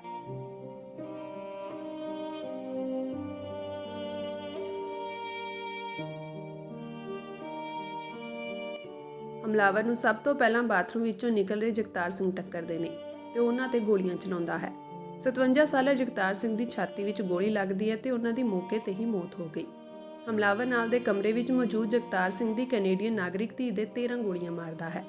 ਉਹ ਹਸਪਤਾਲ ਵਿੱਚ ਜ਼ਿੰਦਗੀ ਅਤੇ ਮੌਤ ਦੀ ਲੜਾਈ ਲੜ ਰਹੀ ਹੈ। ਇਸ ਦੇ ਨਾਲ ਹੀ ਇੱਕ ਹੋਰ ਕਮਰੇ ਵਿੱਚ ਪਏ ਜਗਤਾਰ ਸਿੰਘ ਦੀ ਪਤਨੀ ਹਰਭਜਨ ਕੌਰ ਦੇ ਹਮਲਾਵਰ ਨੇ 20 ਤੋਂ ਵੱਧ ਗੋਲੀਆਂ ਮਾਰੀਆਂ। ਹਰਭਜਨ ਕੌਰ 13 ਦਿਨਾਂ ਬਾਅਦ ਹਸਪਤਾਲ ਵਿੱਚ ਦਮ ਤੋੜ ਗਏ। ਕੈਨੇਡਾ ਵਿੱਚ ਇੱਕ ਪਰਿਵਾਰ ਨੂੰ ਇਸ ਤਰ੍ਹਾਂ ਘਰ ਵਿੱਚ ਵੜ ਕੇ ਖਤਮ ਕਰ ਦਿੱਤਾ ਗਿਆ, ਪਰ ਇਸ ਜੁਰਮ ਤੇ ਭਾਈਚਾਰੇ ਵਿੱਚੋਂ ਕੋਈ ਰੋਹ ਦੇਖਣ ਨੂੰ ਨਹੀਂ ਮਿਲਿਆ। ਇਸ ਨਾਲ ਜਗਤਾਰ ਸਿੰਘ ਦਾ ਪੁੱਤਰ ਜੋ ਹੁਣ ਪਿੱਛੇ ਇਕੱਲਾ ਰਹਿ ਗਿਆ ਹੈ ਕਾਫੀ ਉਦਾਸ ਹੈ। ਇਸ ਦੀ ਜਾਂਚ ਕਰ ਰਹੀ ਓਨਟਾਰੀਓ ਪ੍ਰੋਵਿੰਸ਼ੀਅਲ ਪੁਲਿਸ ਨੇ ਬਿਆਨ ਦਿੱਤਾ ਹੈ ਕਿ ਇਸ ਕਤਲ ਦੀ ਵਜ੍ਹਾ ਗਲਤ ਪਛਾਣ ਹੋ ਸਕਦੀ ਹੈ। ਭਾਵ ਕਿ ਕਾਤਲ ਕਿਸੇ ਹੋਰ ਨੂੰ ਕਤਲ ਕਰਨਾ ਚਾਹੁੰਦੇ ਸੀ, ਪਰ ਭੁਲੇਖੇ ਨਾਲ ਹੀ ਪਰਿਵਾਰ ਨਿਸ਼ਾਨਾ ਬਣ ਗਿਆ। ਪਰਿਵਾਰ ਦੇ ਦੱਸਣ ਦੇ ਮੁਤਾਬਕ ਇਸ ਹਮਲੇ ਤੋਂ ਲਗਭਗ 4 ਦਿਨ ਪਹਿਲਾਂ ਪੀਲ ਪੁਲਿਸ ਦੇ ਆਫੀਸਰ ਉਹਨਾਂ ਦੇ ਘਰ ਆਏ ਸੀ ਤੇ ਉਹਨਾਂ ਪਰਿਵਾਰ ਦੀਆਂ ਆਈਡੀਆਂ ਚੈੱਕ ਕੀਤੀਆਂ ਸਨ, ਪਰ ਪਰਿਵਾਰ ਨੂੰ ਕਿਸੇ ਖਤਰੇ ਬਾਰੇ ਸੁਚੇਤ ਨਹੀਂ ਕੀਤਾ ਗਿਆ ਤੇ ਨਾ ਹੀ ਇਸ ਚੈਕਿੰਗ ਦੀ ਵਜ੍ਹਾ ਦੱਸੀ ਗਈ। ਜਗਤਾਰ ਸਿੰਘ ਦੇ ਪੁੱਤਰ ਦਾ ਕਹਿਣਾ ਹੈ ਕਿ ਜੇਕਰ ਪੁਲਿਸ ਕੋਲ ਇਸ ਲੋਕੇਸ਼ਨ ਤੇ ਕਿਸੇ ਖਤਰੇ ਦੀ ਜਾਣਕਾਰੀ ਸੀ ਤਾਂ ਉਹ ਪਹਿਲਾਂ ਉਹਨਾਂ ਨੂੰ ਕਿਉਂ ਨਹੀਂ ਦੱਸੀ ਗਈ ਤੇ ਉਹ ਕਿਹੜੀ ਜਾਣਕਾਰੀ ਸੀ ਉਸ ਬਾਰੇ ਸਾਨੂੰ ਪਤਾ ਲੱਗਣਾ ਚਾਹੀਦਾ ਹੈ। ਜ਼ਿਕਰਯੋਗ ਹੈ ਕਿ ਇਸ ਕਤਲ ਤੋਂ ਬਾਅਦ ਇਸ ਘਟਨਾ ਬਾਰੇ ਕਈ ਤਰ੍ਹਾਂ ਦੀਆਂ ਅਫਵਾਹਾਂ ਉਡਾਈਆਂ ਗਈਆਂ, ਜਿਨ੍ਹਾਂ ਨੂੰ ਕਈ ਮੀਡੀਆ ਅਦਾਰਿਆਂ ਨੇ ਵੀ ਬਿਨਾਂ ਖੋਜ ਤੋਂ ਉਛਾਲਿਆ। ਇਸ ਦੁੱਖ ਦੀ ਘੜੀ ਵਿੱਚ ਪੀੜਤ ਪਰਿਵਾਰ ਲਈ ਇਹ ਸਭ ਅਫਵਾਹਾਂ ਹੋਰ ਵੀ ਤਕਲੀਫ ਦੇਣ ਵਾਲੀਆਂ ਸਨ। ਕਮਿਊਨਿਟੀ ਵਿੱਚ ਗੁਰਸਿੱਖ ਪਰਿਵਾਰ ਦੇ ਇਸ ਕਤਲ ਬਾਰੇ ਚੁੱਪੀ ਅਤੇ ਕੁਝ ਲੋਕਲ ਮੀਡੀਆ ਅਦਾਰਿਆਂ ਵੱਲੋਂ ਕਤਲ ਬਾਰੇ ਉਡਾਈਆਂ ਗਈਆਂ ਅਫਵਾਹਾਂ ਗੰਭੀਰ ਸਵਾਲ ਖੜੇ ਕਰਦੀਆਂ ਹਨ। ਭਾਰਤ ਵਿੱਚ ਨਸਲਕੁਸ਼ੀ ਦਾ ਸ਼ਿਕਾਰ ਹੋਈ ਸਿੱਖ ਕੌਮ ਕੈਨੇਡਾ ਤੇ ਹੋਰ ਪੱਛਮੀ ਮੁਲਕਾਂ ਵਿੱਚ ਖੁਦ ਨੂੰ ਸੁਰੱਖਿਅਤ ਸਮਝ ਕੇ ਇੱਥੇ ਵਸ ਰਹੀ ਹੈ, ਪਰ ਅਜਿਹੇ ਹਮਲੇ ਭਾਈਚਾਰੇ ਵਿੱਚ ਸੁਰੱਖਿਆ ਨੂੰ ਲੈ ਕੇ ਫਿਕਰਮੰਦੀ ਪੈਦਾ ਕਰਦੇ ਹਨ। ਪਰਿਵਾਰ ਵੱਲੋਂ ਕੈਨੇਡਾ ਦੇ ਪ੍ਰਧਾਨ ਮੰਤਰੀ ਜਸਟਿਨ ਟਰੂਡੋ ਤੋਂ ਲੈ ਕੇ ਸਥਾਨਕ ਚੁਣੇ ਨੁਮਾਇੰਦਿਆਂ ਤੱਕ ਪਹੁੰਚ ਕੀਤੀ ਜਾ ਰਹੀ ਹੈ ਕਿ ਇਸ ਮਾਮਲੇ ਦੀ ਡੂੰਘਾਈ ਨਾਲ ਜਾਂਚ ਕਰਕੇ ਦੋਸ਼ੀਆਂ ਨੂੰ ਸਖਤ ਸਜ਼ਾ ਦਿੱਤੀ ਜਾਵੇ। ਪਰਿਵਾਰ ਦੀ ਮਦਦ ਲਈ GoFundMe ਪੇਜ ਤੇ ਡੋਨੇਸ਼ਨ ਕੈਂਪੇਨ ਵੀ ਸ਼ੁਰੂ ਕੀਤੀ ਗਈ ਹੈ। ਹਾਂਜੀ ਵੀਰ ਜੀ, ਮੈਂ 2016 ਚ ਆਉਣਾ ਕੈਨੇਡਾ ਦੇ ਵਿੱਚ। ਮੇਰੀ ਭੈਣ 2-3 ਸਾਲ ਪਹਿਲਾਂ ਦੀ 2014 ਦੀ ਜਨਵਰੀ ਦੇ ਵਿੱਚ, ਅਤੇ ਮਾਤਾ ਪਿਤਾ ਜੀ ਸਾਨੂੰ ਵਿਜ਼ਿਟ ਕਰਨ ਆਉਂਦੇ ਸੀ। ਜੁਲਾਈ ਦੇ ਵਿੱਚ ਆਏ ਸੀ ਉਹ, ਅਤੇ ਨਵੰਬਰ 20 ਦੀ ਘਟਨਾ ਵਾਪਰਦੀ ਹੈ ਜੀ, ਰਾਤ ਨੂੰ 11:30 ਵਜੇ ਦੇ ਤਕਰੀਬ। ਮੈਂ ਉਦੋਂ ਬਾਹਰ ਹੁੰਨਾ ਅਤੇ ਸਾਡੇ ਘਰ ਆ ਕੇ ਕਮਰਿਆਂ 'ਚ ਜਾ ਕੇ ਸ਼ੂਟਿੰਗ ਕਰਦੇ ਆ ਜੀ। 1-2 ਬੰਦੇ ਹੋਣੇ ਆ, ਹੁਣ ਮਾਤਾ ਪਿਤਾ ਨੂੰ ਪਤਾ ਹੋਣਾ ਜਾਂ ਭੈਣ ਨੂੰ, ਹੈ ਨਾ ਜੀ। ਅਤੇ ਮਾਤਾ ਜੀ ਦੇ 20+ ਗੋਲੀਆਂ ਲੱਗਦੀਆਂ, ਭੈਣ ਦੀ 13 ਲੱਗਦੀਆਂ ਨੇ। ਇਕੱਲੇ ਕਮਰਿਆਂ 'ਚ ਜਾ ਕੇ ਸ਼ੂਟਿੰਗ ਕਰਦੇ ਆ। ਇਸ ਤੋਂ ਪਹਿਲਾਂ 5 ਦਿਨ ਪਹਿਲਾਂ ਸਾਡੇ ਘਰ ਪੁਲਿਸ ਵੀ ਆਉਂਦੀ ਹੈ ਅਤੇ ਉਹ ਪੁੱਛਗਿੱਛ ਕਰਦੀ ਇੱਥੇ ਕੌਣ ਰਹਿੰਦਾ ਕੌਣ ਨਹੀਂ। ਅਤੇ ਅਸੀਂ ਤਾਂ ਜੀ ਪਹਿਲਾਂ ਹਸਪਤਾਲ ਦੇ ਵਿੱਚ ਹੀ ਬਿਜੀ ਸਾਂ ਬਹੁਤ ਜ਼ਿਆਦਾ। ਅਸੀਂ ਮੀਡੀਆ ਦੇ ਵਿੱਚ ਵੀ ਦੇਖਿਆ ਸੀ, ਹਰ ਇੱਕ ਤਰ੍ਹਾਂ ਦੀਆਂ ਵੱਖੋ ਵੱਖਰੇ ਤਰ੍ਹਾਂ ਦੀਆਂ ਅਫਵਾਹਾਂ ਉਡਾਈ ਜਾਂਦੇ। ਕੋਈ ਕਹੀ ਜਾਂਦਾ ਕਿ ਇਹ ਇਲੀਗਲ ਟਰੱਕਿੰਗ ਦਾ ਅਸੀਂ ਮਸਲਾ, ਕੋਈ ਕੁਛ ਕਹੀ ਜਾਂਦਾ, ਕੋਈ ਕੁਛ ਕਹੀ ਜਾਂਦਾ, ਹੈ ਨਾ ਜੀ। ਉਹਨਾਂ ਨੇ ਪੁੱਛ ਪੜਤਾਲ ਕਰਨ ਤੋਂ ਪਹਿਲਾਂ ਹੀ ਮੀਡੀਆ ਨੇ ਸਾਰਾ ਕੁਛ ਕਿਹਾ। ਉਹ ਸਾਨੂੰ ਕਿਸੇ ਨੇ ਕੁਛ ਨਹੀਂ ਪੁੱਛਿਆ, ਨਾ ਉਹਨਾਂ ਨੇ ਕੋਈ ਇਨਕੁਆਇਰੀ ਕੀਤੀ। ਕਈ ਉੱਦਾਂ ਆਪਣੇ ਵੱਲੋਂ ਕਹੀ ਜਾਂਦੇ ਆ। ਅਸੀਂ ਇੱਥੇ ਰੈਂਟ 'ਤੇ ਰਹਿੰਦੇ ਹਾਂ ਜੀ, ਅਤੇ ਸਾਡਾ ਕਿਸੇ ਨਾਲ ਕੋਈ ਸੰਬੰਧ ਨਹੀਂ। ਟਰੱਕਿੰਗ ਅਸੀਂ ਰੈਂਟ 'ਤੇ ਰਹਿੰਦੇ ਹਾਂ, ਟਰੱਕਿੰਗ ਦਾ ਸਾਡਾ ਕਿੱਦਾਂ ਸੰਬੰਧ ਹੋ ਸਕਦਾ ਹੈ। ਅਤੇ ਦੂਜੀ ਗੱਲ, ਅਸੀਂ ਕਮਿਊਨਿਟੀ ਨੂੰ ਅਪੀਲ ਕਰਦੇ ਹਾਂ ਕਿ ਸਾਡੇ ਨਾਲ ਸਾਥ ਦੇਣ ਦੀ ਲੋੜ ਹੈ। ਸਾਡੇ ਨਾਲ ਜੋ ਵਾਪਰ ਗਿਆ ਕੱਲ੍ਹ ਨੂੰ ਕਿਸੇ ਹੋਰ ਨਾਲ ਨਾ ਵਾਪਰ ਜੇ। ਅਤੇ ਸਾਰਿਆਂ ਨੂੰ ਇਨਸਾਫ ਦੀ ਅਸੀਂ ਮੰਗ ਕਰਦੇ ਹਾਂ ਸਿਸਟਮ ਤੋਂ ਵੀ ਸਾਡੇ ਘਰ ਜਿਹੜੇ ਪੁਲਿਸ ਆਉਂਦੀ ਆ ਉਹ ਕਿਉਂ ਆਉਂਦੀ ਆ, ਕਿਹੜਾ ਥ੍ਰੈਟ ਸਾਨੂੰ ਦੱਸਿਆ ਜਾਣਾ ਚਾਹੀਦਾ, ਹੈ ਨਾ ਜੀ। ਈਵਨ ਕਿ ਇਨ ਫਿਊਚਰ ਜੇ ਮਹਾਰਾਜ ਜੀ ਭੈਣ ਦੇ ਸਵਾਸ ਰੱਖਦੇ ਨੇ ਅਤੇ ਸਾਡੀ ਕੀ ਸੇਫਟੀ ਹੈ। ਸਾਡੇ ਟਾਰਗੇਟਿੰਗ ਕਿਲਿੰਗ ਦੇ ਵਾਸਤੇ ਹੀ ਕੋਈ ਆਇਆ ਸੀ, ਅਤੇ ਉਹ ਕੌਣ ਸੀ ਬੰਦੇ, ਹੈ ਨਾ ਜੀ। ਉਹਨਾਂ ਦੀ ਤਾਰਾਂ ਕਿੱਥੋਂ ਜੁੜਦੀਆਂ। ਸਾਨੂੰ ਸਾਰੀ ਇਸ ਚੀਜ਼ ਦੀ, ਸਾਨੂੰ ਅੱਗੇ ਇਨ ਫਿਊਚਰ ਸੇਫਟੀ ਵਾਸਤੇ ਅਸੀਂ ਕੀ ਕਰ ਸਕਦੀ ਹੈ ਸਰਕਾਰ, ਹੈ ਨਾ ਜੀ। ਇਹ ਸਾਰੀ ਚੀਜ਼ਾਂ ਦੀ ਅਸੀਂ ਮੰਗ ਕਰਦੇ ਹਾਂ ਜੀ, ਅਤੇ ਸਾਨੂੰ ਪਤਾ ਲੱਗਣਾ ਚਾਹੀਦਾ ਕੌਣ ਨੇ ਜੀ। ਹਾਂਜੀ। ਵਾਹਿਗੁਰੂ ਜੀ ਕਾ ਖਾਲਸਾ, ਵਾਹਿਗੁਰੂ ਜੀ ਕੀ ਫਤਿਹ। ਜਿੱਦਾਂ ਆਪਾਂ ਸਾਰੇ ਜਾਣਦੇ ਹਾਂ, ਕੈਲਡਨ ਦੇ ਵਿੱਚ ਜਿਹੜੀ ਟ੍ਰਿਪਲ ਸ਼ੂਟਿੰਗ ਹੋਈ ਆ, ਜਿਹਦੇ ਵਿੱਚ ਇੱਕ ਪਰਿਵਾਰ ਮਾਰਿਆ ਜਾਂਦਾ ਆ, ਅਤੇ ਇਸ ਪਰਿਵਾਰ ਦੇ ਉਸ ਸਮੇਂ 2 ਬੱਚੇ ਇੱਥੇ 2016 'ਚ ਸਟੂਡੈਂਟ ਆਉਂਦੇ ਆ, ਆਪਣੀ ਪੜ੍ਹਾਈ ਪੂਰੀ ਕਰਦੇ ਆ। ਪੜ੍ਹਾਈ ਪੂਰੀ ਕਰਕੇ ਆਪਣੀ ਸਿਟੀਜ਼ਨਸ਼ਿਪ ਲੈਂਦੇ ਆ। ਭੈਣ ਰੀਜਨ ਆਫ ਪੀਲ ਦੇ ਵਿੱਚ ਕੰਮ ਕਰਦੀ ਸੀਗੀ, ਵੀਰ ਆਪਣਾ ਟਰੱਕ ਚਲਾਉਂਦਾ ਸੀਗਾ। ਇਹ ਇਨਸੀਡੈਂਟ ਵਾਪਰਿਆ ਵਾ, ਡੋਰਾਂ ਖੋਲ੍ਹ ਕੇ ਕਮਰਿਆਂ 'ਚ ਅੰਦਰ ਵੜ ਕੇ ਗੋਲੀਆਂ ਮਾਰੀਆਂ ਜਾਂਦੀਆਂ ਨੇ। ਜਿਹੜੀ ਬੱਚੀ ਸੀ ਉਹਦੇ 11 ਗੋਲੀਆਂ ਲੱਗੀਆਂ ਨੇ। ਉਹਨਾਂ ਦੇ ਜਿਹੜੇ ਪਿਤਾ ਜੀ ਸੀਗੇ ਮੌਕੇ 'ਤੇ ਦਮ ਤੋੜ ਦਿੰਦੇ ਨੇ। ਮਾਤਾ ਜੀ ਦੇ 22 ਤੋਂ ਵੱਧ ਗੋਲੀਆਂ ਲੱਗਦੀਆਂ ਨੇ। 13 ਦਿਨ ਹਸਪੀਟਲ ਦੇ ਵਿੱਚ ਉਹ ਆਪਣੀ ਜ਼ਿੰਦਗੀ ਮੌਤ ਦੇ ਨਾਲ ਜੂਝਦੇ ਹੋਏ ਅਕਾਲ ਚਲਾਣਾ ਕਰ ਜਾਂਦੇ ਨੇ। ਪਰ ਇਸ ਕੇਸ ਦੇ ਵਿੱਚ ਜਿਹੜੀ ਸਭ ਤੋਂ ਜ਼ਿਆਦਾ ਇੰਟਰਸਟਿੰਗ ਪੁਆਇੰਟ ਇਹ ਹੈਗਾ ਹੈ ਕਿ 4 ਦਿਨ ਪਹਿਲਾਂ ਇੱਥੇ ਪੀਲ ਰੀਜਨ ਪੁਲਿਸ ਆਉਂਦੀ ਆ। ਉਹ ਪ੍ਰੋਪਰ ਆਈਡੀਆਂ ਚੈੱਕ ਕਰਕੇ ਜਾਂਦੀ ਆ ਸਾਰੇ ਪਰਿਵਾਰ ਦੀਆਂ। ਹੁਣ ਸਵਾਲ ਇਹ ਪੈਦਾ ਹੁੰਦਾ ਕਿ ਪੀਲ ਰੀਜਨ ਪੁਲਿਸ ਦੇ ਕੋਲ ਇੱਦਾਂ ਦਾ ਕੀ ਸੀਗਾ ਕਿ ਉਹਨਾਂ ਨੂੰ ਇੱਥੇ ਮਜਬੂਰ ਹੋਣਾ ਪਿਆ ਇੱਥੇ ਆਉਣ ਵਾਸਤੇ, ਅਤੇ ਸਾਰੇ ਪਰਿਵਾਰ ਦੀਆਂ ਆਈਡੀਆਂ ਚੈੱਕ ਕੀਤੀਆਂ। ਆਈਡੀਆਂ ਚੈੱਕ ਕੀਤੇ ਬਿਨਾਂ ਕੁਝ ਦੱਸੇ ਚੁੱਪ ਕਰਕੇ ਅਫਸਰ ਇੱਥੋਂ ਚਲੇ ਜਾਂਦੇ ਨੇ। ਉਸ ਤੋਂ 4 ਦਿਨ ਬਾਅਦ ਇੰਸੀਡੈਂਟ ਵਾਪਰ ਜਾਂਦਾ ਆ। ਹੁਣ ਇਹ ਵੀ ਪੀਲ ਰੀਜਨ ਪੁਲਿਸ ਵੀ ਕਿਤੇ ਨਾ ਕਿਤੇ ਅਕਾਊਂਟੇਬਲ ਹੋਣੀ ਚਾਹੀਦੀ, ਕਿਉਂਕਿ ਪਹਿਲੀ ਗੱਲ ਤੇ ਪੀਲ ਰੀਜਨ ਦੇ ਅੰਡਰ ਨਹੀਂ ਆਉਂਦਾ ਏਰੀਆ, ਪੁਲਿਸ ਦੇ ਅੰਡਰ ਨਹੀਂ ਆਉਂਦਾ। ਇਹ ਕੈਲਡਨ ਆ, ਕੈਲਡਨ ਹੈਗਾ ਓਨਟਾਰੀਓ ਪ੍ਰੋਵਿੰਸ਼ੀਅਲ ਪੁਲਿਸ ਦੇ ਅੰਡਰ। ਨਾ ਤਾਂ OPP ਨੂੰ ਕੁਝ ਦੱਸਿਆ ਜਾਂਦਾ ਹੈ ਕਿ ਕੀ ਹੋਇਆ ਇੱਥੇ, ਅਸੀਂ ਕੋਈ ਇਨਵੈਸਟੀਗੇਸ਼ਨ ਕਰ ਰਹੇ ਹਾਂ, ਤੁਹਾਡੇ ਏਰੀਆ 'ਚ ਕੋਈ ਕਲੂ ਨਿਕਲ ਕੇ ਆਇਆ ਵਾ, ਨਾ ਹੀ ਪਰਿਵਾਰ ਨੂੰ ਦੱਸਿਆ ਜਾਂਦਾ ਕਿ ਇਹ ਜਗ੍ਹਾ ਸੇਫ ਨਹੀਂ ਹੈਗੀ, ਇੱਥੋਂ ਮੂਵ ਕਰ ਜਾਓ। ਕੁਝ ਕੁ ਲੋਕ ਇਹ ਵੀ ਇੱਕ ਮਿਸਕਨਸੈਪਟ ਜਾਂ ਇੱਕ ਝੂਠ ਪ੍ਰਚਾਰ ਕਮਿਊਨਿਟੀ 'ਚ ਚੱਲ ਰਿਹਾ ਹੈ ਕਿ ਇੱਥੇ ਟਰੱਕ ਯਾਰਡ ਸੀਗਾ, ਇਹਨਾਂ ਦਾ ਕੋਈ ਲੈਣ ਦੇਣ ਸੀਗਾ, ਐਡਾ ਵੱਡਾ ਘਰ ਕਿੱਦਾਂ ਲੈ ਲਿਆ ਇਹਨਾਂ ਨੇ ਆ ਕੇ। ਜੀ ਕਿਰਾਏ ਤੇ ਘਰ ਆ, ਕਿਰਾਏ ਤੇ ਘਰ ਲੈਣਾ, ਸਾਰੇ ਕਿਰਾਏ ਤੇ ਘਰ ਲੈ ਕੇ ਰਹਿੰਦੇ, ਕੋਈ ਵੱਡੀ ਗੱਲ ਨਹੀਂ ਗੀ। ਮੈਂ ਵੀ ਕਿਰਾਏ ਤੇ ਆ, ਹੋਰ ਵੀ ਬਹੁਤ ਲੋਕੀ ਰਹਿੰਦੇ ਕਿਰਾਏ ਤੇ ਇੱਥੇ ਘਰ ਲੈ ਕੇ। ਉਸ ਤੋਂ ਜਿਹੜੀ ਟਰੱਕ ਯਾਰਡ ਦੀ ਗੱਲ ਆ, ਮੈਂ ਤੁਹਾਨੂੰ ਵਿਖਾਉਣਾ ਚਾਹੂੰਗਾ ਵੀਰ, ਆਹ ਦੇਖਿਓ ਜਿਹੜਾ ਟਰੱਕ ਯਾਰਡ ਦਾ ਐਂਟਰੈਂਸ ਉਹ ਆ ਹੈਗਾ ਆ, ਤੇ ਆਹ ਦੇਖੋ ਉਧਰੋਂ ਪਿਛਲੀ ਸਾਈਡ ਨੂੰ, ਬੈਕ ਸਾਈਡ ਨੂੰ ਟਰੱਕ ਯਾਰਡ ਚੱਲਿਆ ਜਾਂਦਾ ਵਾ, ਤੇ ਉਸ ਚੀਜ਼ ਦਾ ਘਰ ਦੇ ਨਾਲ ਦੇਖੋ ਕੋਈ ਲੈਣ ਦੇਣ ਨਹੀਂ ਹੈਗਾ। ਹੁਣ ਉਹ ਜਿੱਥੇ ਉਹ ਦੂਸਰੀ ਗੱਡੀ ਖਲੋਤੀ ਆ, ਉਹ ਤੋਂ ਪਰਲੇ ਬਨੇ ਟਰੱਕ ਯਾਰਡ ਹੈਗਾ ਆ। ਹੁਣ ਘਰ ਦਾ ਐਂਟਰੈਂਸ ਵੀ ਤੁਸੀਂ ਇਧਰੋਂ ਦਿਖਾ ਦਿਓ, ਘਰ ਦਾ ਐਂਟਰੈਂਸ ਆ ਦੂਸਰੀ ਸਾਈਡ ਤੋਂ, ਆਹ ਜਿਹੜਾ ਐਂਟਰੈਂਸ ਹੈ ਇਹ ਘਰ ਦਾ ਐਂਟਰੈਂਸ ਹੈ। ਸੋ ਟਰੱਕ ਯਾਰਡ ਬੈਕ ਸਾਈਡ ਤੇ ਜ਼ਰੂਰ ਸੀਗਾ, ਪਰ ਇਸ ਘਰ ਦੇ ਵਿੱਚ ਜਾਂ ਫਿਰ ਇਸ ਪ੍ਰਾਪਰਟੀ ਦਾ ਯਾਰਡ ਦੇ ਨਾਲ ਕੋਈ ਲੈਣ ਦੇਣ ਨਹੀਂ ਸੀਗਾ। ਹਾਂ, ਫਰੰਟ ਸੀਗਾ ਜਿਹੜਾ ਉਹ ਐਜ਼ ਆ ਘਰ ਰੈਂਟ ਹੋਇਆ ਸੀਗਾ, ਜਿਹੜੀ ਬੈਕ ਸਾਈਡ ਹੈ ਉਹ ਯਾਰਡ ਰੈਂਟ ਹੋਈ ਸੀ।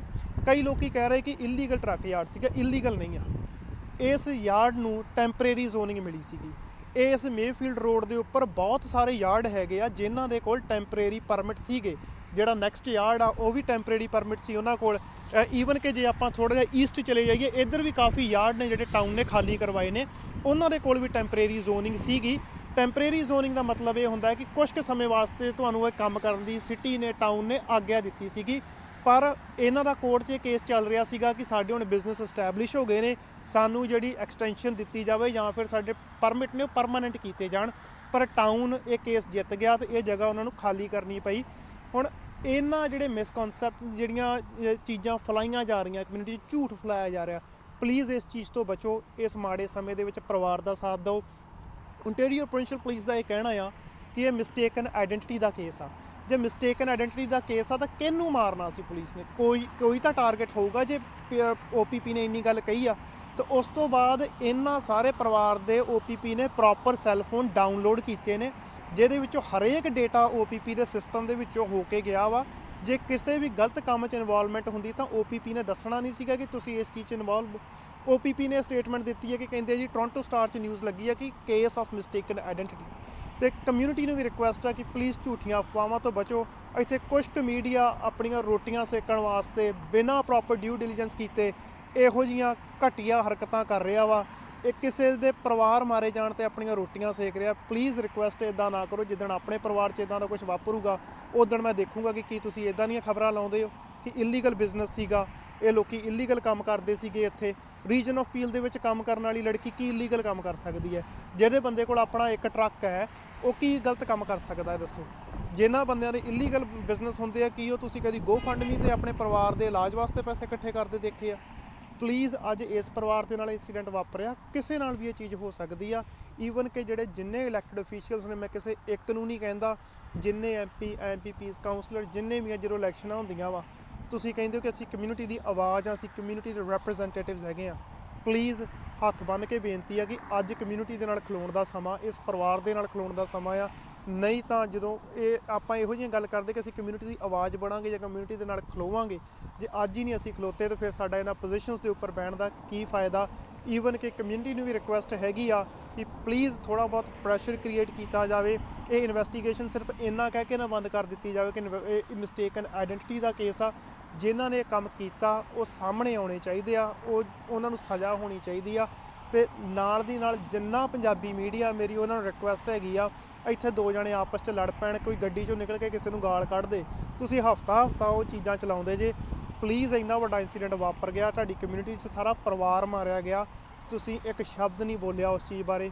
ਪਲੀਜ਼ ਬੋਲੋ, ਨਹੀਂ ਤਾਂ ਤੁਹਾਡਾ ਕੋਈ ਫਾਇਦਾ ਨਹੀਂ। ਉੱਥੇ ਬਹਿ ਕੇ ਸਾਰੀ ਦਿਹਾੜੀ ਕੋਈ ਤੁਸੀਂ ਕਿਸੇ ਵੀ ਚੀਜ਼ ਦੀ ਡਿਸਕਸ਼ਨ ਕਰੀ ਜਾਓ, ਪਰ ਜਿਹੜੀ ਕਮਿਊਨਿਟੀ ਦੇ ਵਿੱਚ ਪ੍ਰੋਬਲਮ ਆਈ ਆ, ਜੇ ਤੁਸੀਂ ਉਸ ਚੀਜ਼ 'ਤੇ ਨਹੀਂ ਬੋਲਦੇ, ਫਿਰ ਤੁਸੀਂ ਮੀਡੀਆ ਜਿਹਨੂੰ ਇੱਕ ਬੜਾ ਵੱਡਾ ਥੰਮ ਮੰਨਿਆ ਜਾਂਦਾ ਡੈਮੋਕ੍ਰੇਸੀ ਦਾ, ਫਿਰ ਪਲੀਜ਼ ਤੁਸੀਂ ਆਪਣੇ ਚੈਨਲਸ ਬੰਦ ਕਰ ਦਿਓ ਯਾਰ। Thank you.